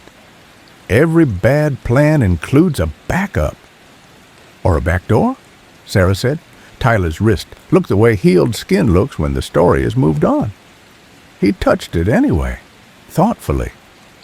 "If there's a master and we soften it," he said, "maybe the copycat stopped calling for names." Mia closed the laptop like a lid and rested both hands on it. "We're not heroes," she said, "but if the room has a stitch loose and we know how to thread a needle—" "We try," Jordan finished gently. "We took the van out because walking would have made us cowards in our own minds. The building met us with its tired face. The fence hole felt like a mouth learning a new expression. Inside, the lobby was quiet enough to hear dust. The vending machine said nothing. A friendliness, like a room that has recently eaten and needs nothing from you. Down the stairwell, the hum wore yesterday's key. The central chamber waited in a patient posture, mirrors like folded wings, console as plain as furniture. The paper cap hung where we left it. No drafts pretended to be voices. The quiet we'd made still lay like cloth over the sharp edges. "Drawer 2, Mia said, half producing the words, half to keep our little spell consistent. The console's obvious drawer slid open with an airy yawn. The second had no handle, only a hairline seam. Sarah crouched and pressed along the edge with the pad of her thumb until it gave under patient pressure. The panel popped with a sound like knuckle bones cracking after a long drive.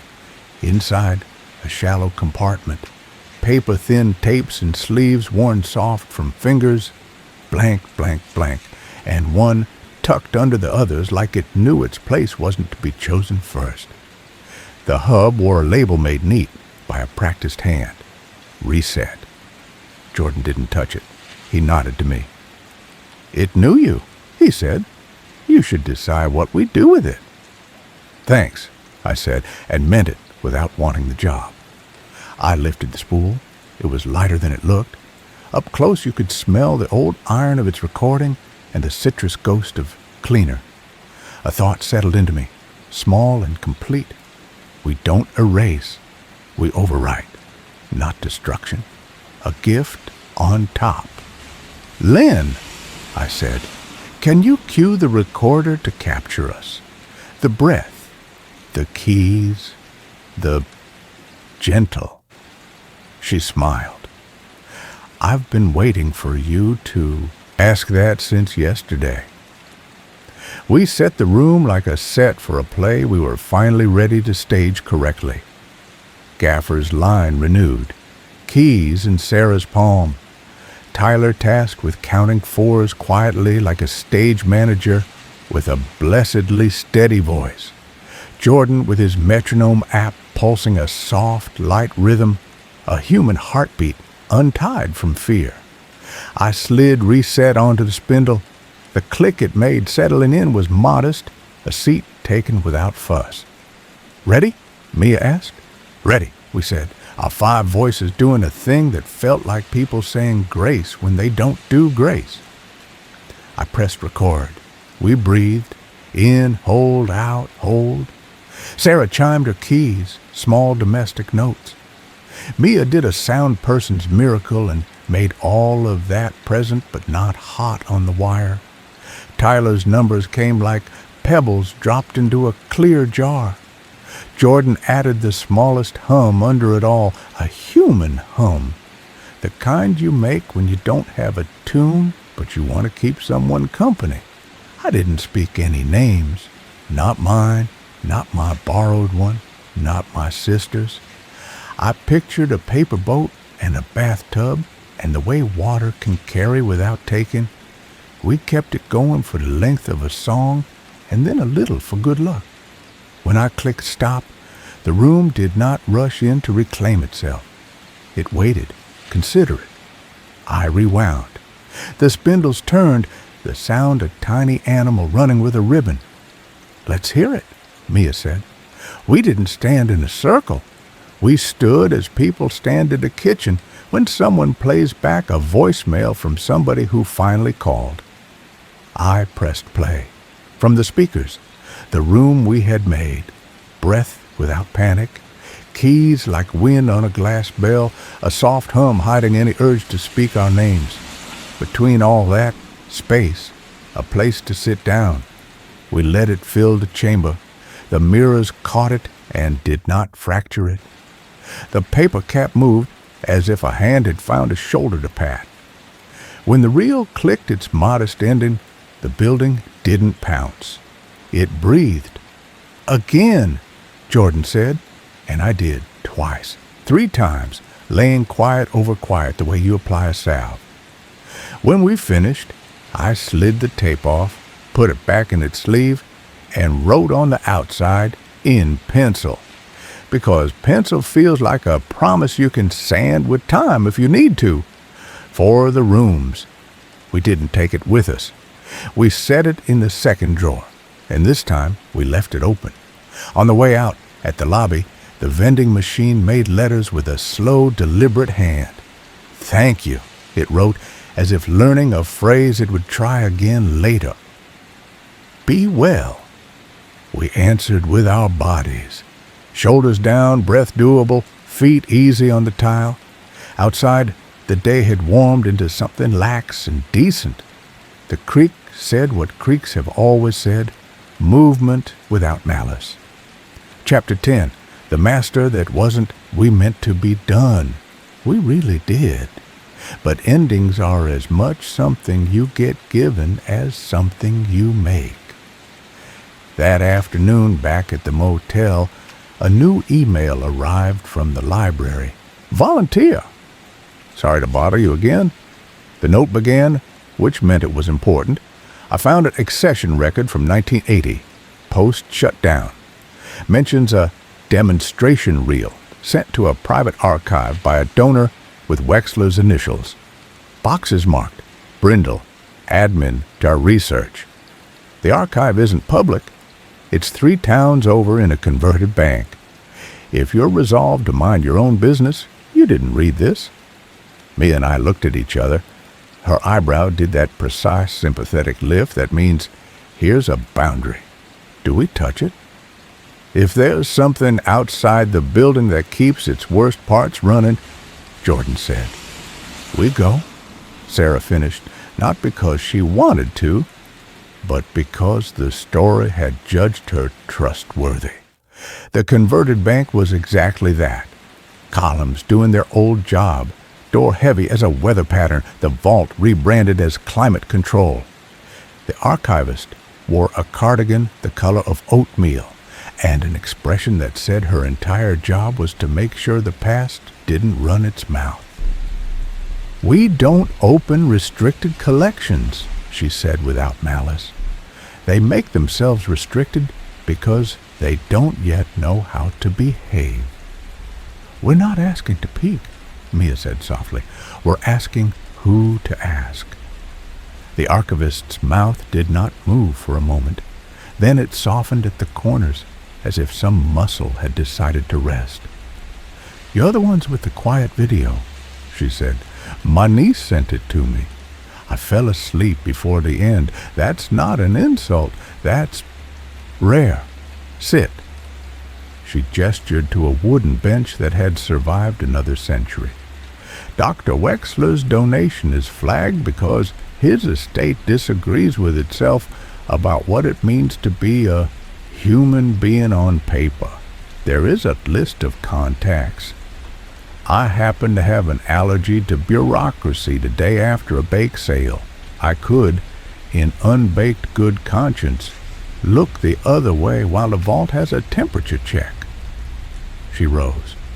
We did not follow. The vault door exhaled. Somewhere in there, shelves made, their little rust sounds like cows settling. When she returned, she carried a flat gray box with the neutrality of a person who could also carry a sleeping child. She set it down and opened it with the respect you afford something that could break if stared at unkindly. Inside, a reel, larger than the reset spool, with a hub label, typewritten, Demonstration, Suite 3. A thin paper slipped under it bore a carbon copy letter praising therapeutic innovation in the elegant vagueness of men who never have to attend their own therapies. "I can't play this here," the archivist said. "We don't power unknown media, but I can tell you if it hums." She tilted the box lid close to her face a moment. Not a superstition, but a craft. "Yes," she said, nose wrinkling. "It hums like bad lighting. We didn't ask to borrow it. We didn't need to. We had our own quiet and a new piece of the pattern. Could you add a note?" Jordan asked. "Something simple. Do not replay. See attached. And attach this." He slid across a printout of our letter, the one we'd left at the library. rules and kindnesses, the breath instructions, the line about names. The archivist read it. Her face did a thing I will keep for years. Less smile than relief. I can attach this, she said, and I can flag the item in the catalog so that if anyone searches for it, they see your note before they know what they're looking for. That's all we wanted, Mia said. On the way out, the door's heavy swing made its own chord. In the vault's chill wake, the town's air felt warmer than it should have. I sent a thank you into that warmth without using words. We bought sandwiches and ate them in the van, parked under a tree that had outlived plans. Tyler took a bite and frowned. Is it weird that I miss the hum a little? He asked. Not the way it said my name. The other thing. The way it made us, I don't know. Careful. Careful can be a habit without a threat, Sarah said. We can build it on purpose. We didn't go back to the hospital that day. We didn't need to. The thing outside had been shown where to sit. The thing inside had a reset reel with quiet on it and a paper cap for company. That night, on our channel, a message popped up in the public inbox from an address with no name attached.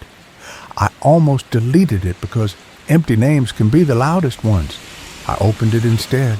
It said, "Thank you for not making a spectacle of us. Signed, someone who worked nights." Someone, I said aloud. It was enough. Chapter 11. The hospital learns a new story. We gave it one more morning, not because we believed we had to, but because closure is better if nobody drags it by the ankle. We bought a pack of small tea lights at the dollar store and a child's paper boat kit, not because we needed instructions, but because the picture on the front made Tyler grin. At the fence, the day had the smell of wet metal and early lawn mowers. Inside, the lobby's quiet greeted us the way a waiting room looks at a person arriving with nothing to sign. We went straight to the stairwell, no letters formed, no name tried itself on. The hum reached us like a low river upstream of our steps. In the central chamber, we did not form a circle first. We set the tea lights, unlit, on the console in a tidy row. We hung a second paper cap beside the first so they could keep each other company when the lights dimmed. Tyler folded one paper boat from the kit and set it on the floor in the middle of the gaffer's intersection like a toy having a serious thought. "Okay," Mia said, odd and brave with the word. "Let's give it an ending." Jordan nodded. He started the metronome app without sound, only the soft pulse. We stood in our places the way you stand at a sink, at a bed, at a door, gathering yourself before doing the small matter of living. We breathed in fours. On the hold, Sarah chimed the keys once, then set them down and let her hands be hands. I said Nolan quietly and felt the syllables obey. Tyler counted 8, then 8 again, then set his counting aside like a tool that had done its job. After a minute, I walked to the console, took the reset tape from the open drawer, set it to play once at a volume that wouldn't startle any ghosts of anything. The room filled with our maid quiet. The mirrors didn't fuss. The paper boats, the real one and the ones the mirrors made, were simply boats in a place that had too few of them. When the reel clicked off, I turned to the wall where a white outline of a door had been. Nothing was drawn there anymore. You still could put your hand and find a knob if you wanted to, the way you can find the light switch in your own house without looking. I put out my hand, and then I didn't turn it. I let my palm rest a moment on the place where fabric had once learned how to open.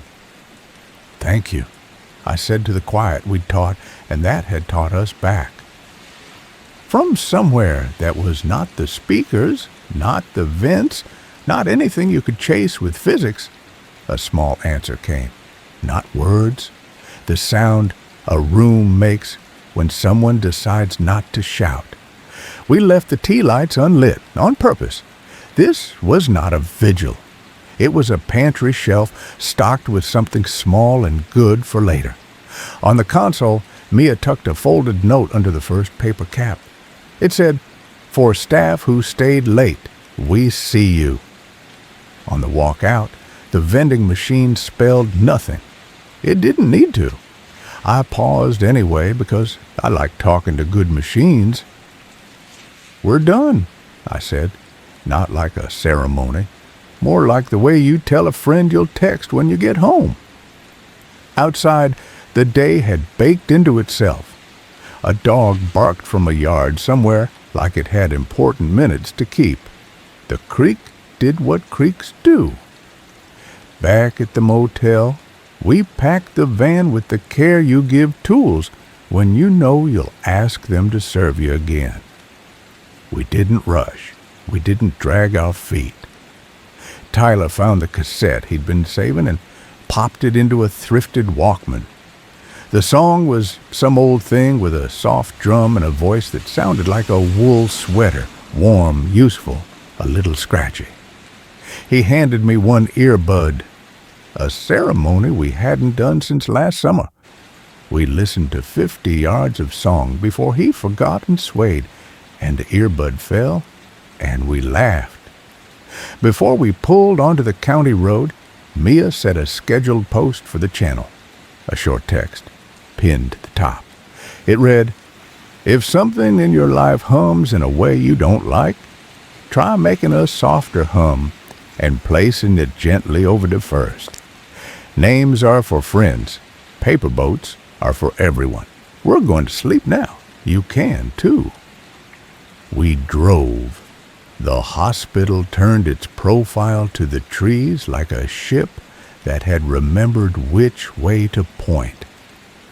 In the evening, at the last stoplight before the highway, a car pulled up. Alongside us, and the driver, middle-aged, gentle face, a badge on a lanyard, rolled down her window and said, "Did you fold hats?" Her voice did not ask for content. It asked for proof of care. "We did," Mia said from the passenger seat. "Good," the woman said, and lifted a hand, the smallest salute, the kind nurses give each other in crowded hallways when there isn't time for words. The light changed. She rolled forward. We did too. Chapter 12. The shift that ends at quiet. We turned the van toward home the way a boat noses out of a current and finds the larger river. The day softened into that hour when fields look like they're made of memory. Tyler half slept with his forehead against the glass, the imprint of his beanie ribbing his skin. Jordan thumbed through his notebook, and for the first time since we started late shift, tore out a page, clean, and tucked it into the dash like a talisman. Sarah rode shotgun, one elbow out the open window, her posture loose in a way that didn't ask permission. Mia filmed nothing. That felt deliberate, like leaving a plate of food for the house you're moving out of so it won't think you took everything. 2 hours in, rain rehearsed itself on the windshield. 3 drops, a pause, 6 more. The wipers performed their old competent duet. We let the radio find a station, and it landed on something low and human. Talk radio turned it to lullaby by distance. I caught myself smiling because the world had decided to be ordinary in our presence. A small sign for an overlook appeared, one I'd ignored every time we took this road because we were always late to the next thing. This time, I flicked the blinker. We pulled in. The overlook was nothing fancy. 2 benches, a trash can, a map under plexiglass clouded by summers. The valley below wore the day like a loose shirt. Far off, a freight train spoke in its careful single note and then answered itself a minute later from inside the hills. Echoes, but the old kind, the kind that spend themselves. We took the benches without choreography. Mia leaned into my shoulder, awake, but letting me be the thing to lean on for once. Jordan set his notebook down and didn't reach for his pencil.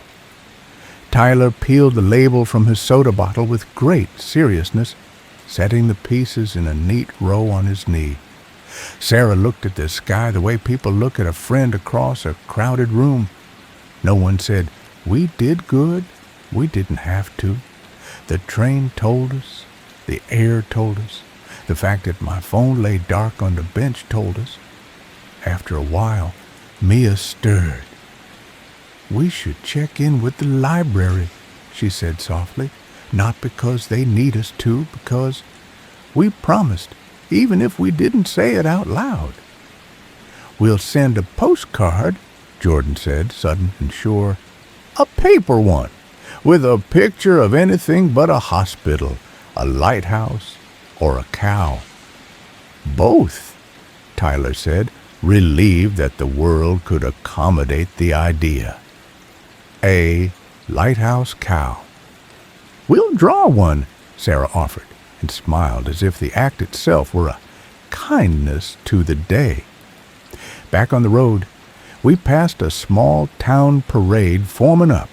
Kids with paper crowns, a fire truck polished into confidence, a dog that wanted to wear a bandana and also very much did not.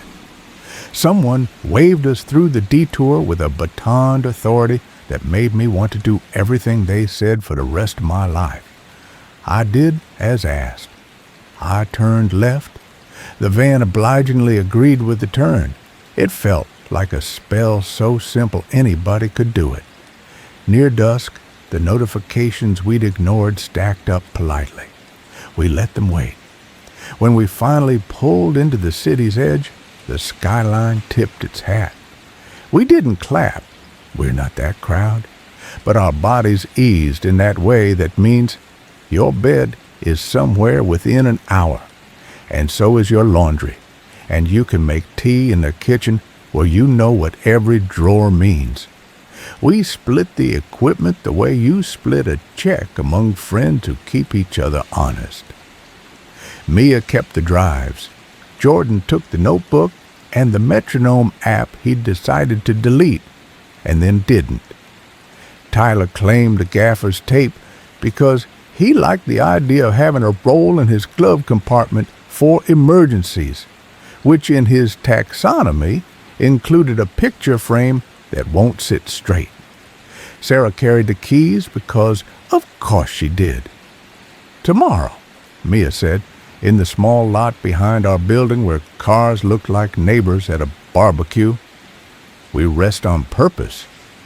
"Copy," we said. I carried my bag upstairs and set it down where bags go when they're tired. The apartment smelled like its habits: old coffee, detergent, the plants trying their best. I stood in the doorway a minute, as if waiting for someone to call my name. Nobody did. Good. I made tea and drank it, leaning in the kitchen doorway the way you do when you haven't bought chairs yet, or when the day is better without them. Outside somewhere, a bus exhaled. The city lights did their quiet, workman-like shimmer. When I went to bed, sleep didn't act like a locked door. It behaved like a light you turn off without thinking about it twice. In the middle of the night, I woke once to a small hum. The refrigerator, bravely being a refrigerator. I let it be exactly what it was and turned my face back into the pillow. The sound soothed my bones. No one called my name, not even the room. Chapter 13. The Gentle Cut spreads. 2 days later, we made the video public to the larger crowd, not the live, the gentle cut with the rules pinned. The thumbnail was nothing dramatic, a hallway with ordinary light and a paper cap out of focus in the foreground like a candle that never learned to burn. We posted, shut our laptops, and took a walk around the block, because the best thing you can do for the internet sometimes is go stare at a tree. By the time we came back, the numbers told their modest truth. It was finding people who needed it. Comments collected in a way that looked like a quilt sewn by strangers who had brought their quiet to a table. "I put this on for my night shift," someone wrote. "The part with the stairwell made me breathe slower without being told to." "My grandma was a nurse," another said. "She used to fold paper caps for us when we played hospital in the living room, and she'd say, 'This job is mostly listening. Thank you for making a thing that listens.'" A few asked for addresses, for coordinates, for where exactly to go, and we didn't give any. We replied with a blanket statement, "If you need a place to be brave, look for a small local building that keeps records. They will point you to kindness more reliably than a map." Late that afternoon, an email slid into the channel's inbox with no subject line. We almost ignored it. The text read, "I am not a ghost. I am old. I used to clean Suite 3 and 3 other rooms. I am fine, and I don't want to talk to reporters. I just want you to know that some of us tried to make quiet then, too. We didn't have a word for it. We made tea. We sang under our breath. We turned the radios down. People noticed. I noticed. What you made sounds like that. Please keep making it sound like that." We didn't forward it. We didn't reply except to say thank you in the plainest language. We did, however, print it and tape it to the inside of the equipment case, because sometimes you need a little paper to weigh the quiet down with. We sent the postcard to the library, a lighthouse, no cow available, with a note that read, "For the drawer that clicks shut. L.S." The librarian replied with a photograph of the envelope in a tidy box labeled "Misk," sealed. The photo was a little out of focus. It made me like her more. At night, when we went live again for a different, gentler location, a train station with a good roof and a floor that remembered being waxed in the 80s. Our audience behaved better than they used to. Fewer all caps. More good night. The chat learned to lean into a whisper without breaking its own rules. Tyler, who had always been the one to poke a room to see what it would do, learned to leave good silences alone. He joked still because that's how he breathes. But he timed it like music now, not like a dare. Jordan found a way to explain what we did without conjuring more out of it than it could hold. "We make rooms easy to stand in," he said once, when a podcast asked for words. That's all. Sarah, who didn't love microphones, said into one time, "We carry each other's gear when someone gets tired." It was the most watched clip of the month for reasons that had nothing to do with ghosts. Mia kept the edit suite like an altar. Nothing precious, just clean. When she cut, I could hear the new habit in the work. She would listen through once with her hands in her lap and then start. The videos breathed better. Maybe we did too. Every so often, the vending machine would appear in a dream like a character at the edge of a stage, but only to check whether we needed anything. It never wrote. It didn't have to. Chapter 14. Names kept for friends. Months slid by. Summer found us and gave us back our shadows. We did places that smelled like lemonade and old wood polish, places with black and white photographs on the wall that showed kids with crooked bowl cuts and an optimism that didn't know its own size. We put out episodes where nothing's happened but air and time and a kind of small history that lasts anyway. Some nights, the old hum rustled at the edge of things, but it had learned a new key. It wasn't a moth at a bulb anymore. It was the thrum of a porch fan at the hour the dog lifts its head and decides not to bark. If the hospital changed, it did so the way trees change. Slowly, from root and crown at once. The library sent a note in autumn. A researcher came asking for Wexler's reel. The note popped up in our catalog first. They read it. They sat a long time. Then they asked for books about ventilation. We sent them home with a manual and a cookie. Yes, we baked. Yes, we saved one for you. We never went back to North Brindle as a shoot. Once, passing through that county on the way to something else, we took the old road by accident. The car wanted gas, we wanted coffee, and the gas station with both happened to sit under a view of the hill where the hospital kept its tired bricks. We stood in the parking lot with paper cups and watched weather walk across the roof. "Do we?" Tyler began, out of politeness. "No," Mia said kindly. We raised our cups toward the trees and toward the windows and toward a vending machine that, for all we knew, had been removed or had simply learned to write hello only for the people who needed it. Before winter, we filmed a quiet upload. Just us at the table, lights down, a single mic, a conversation that avoided the word content like a crack in the sidewalk.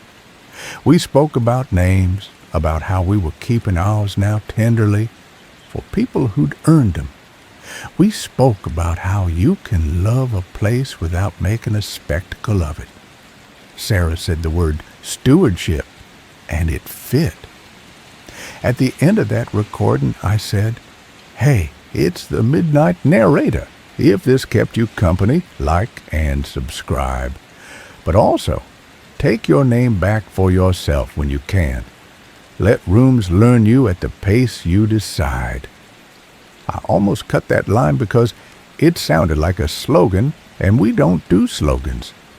Mia left it in. She was right. People wrote to say they had turned their phones face down for the first time in months. People wrote to say they had taught their kitchens a softer hum. It didn't feel like closure. It felt like a chapter that knew how to end itself without applause. Epilogue. Boats that don't mind, the dark winter slid in on felt feet. The air learned its unlit smell. We filmed less and slept more without announcing it like a plan. The channel's schedule forgave us because we had taught it to, or maybe because the people who watched had learned to wrap their own evenings with a different thread.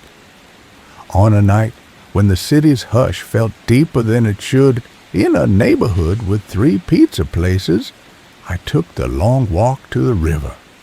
The water wore the sky in shivers.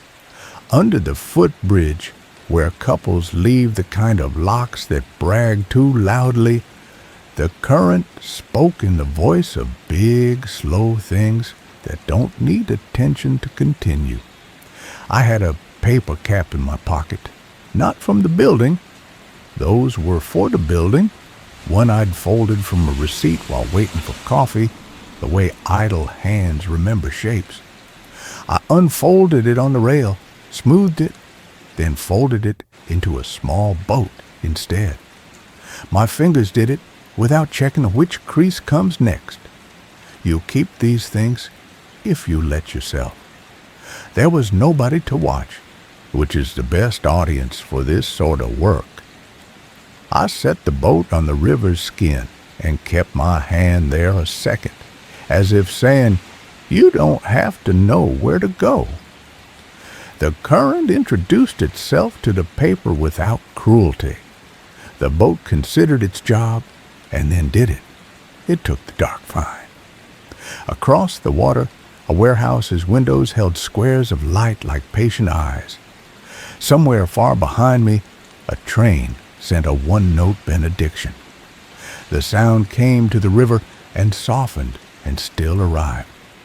When my phone buzzed, I almost didn't check it.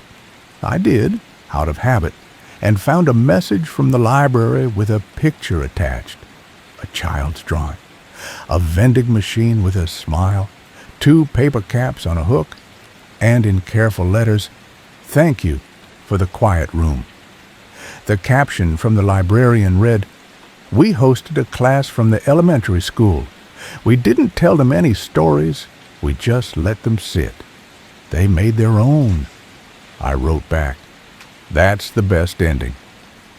On the way home, I passed the laundromat with its doors propped and the smell of warm cotton beating its wings at the edge of the sidewalk. Inside, a woman hummed unintentionally while folding shirts. The song had no tune. It was all kindness.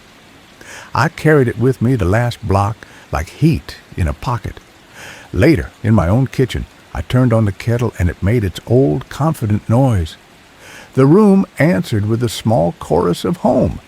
Pipes, oven tick, the plant leaves gossiping softly when heat moved through them. I set my phone face down. I didn't look at it when it sighed the way machines do. When I lay down, I let my name be mine. The room did not say it. The dark did not ask for it. The night learned to hum in the key we had taught it, which is to say, low, human, kind. Hey, it's the Midnight Narrator. If this kept you company, tap like, tap subscribe, and, just for me, tap the lamp off when you're ready. The quiet knows what to do from here.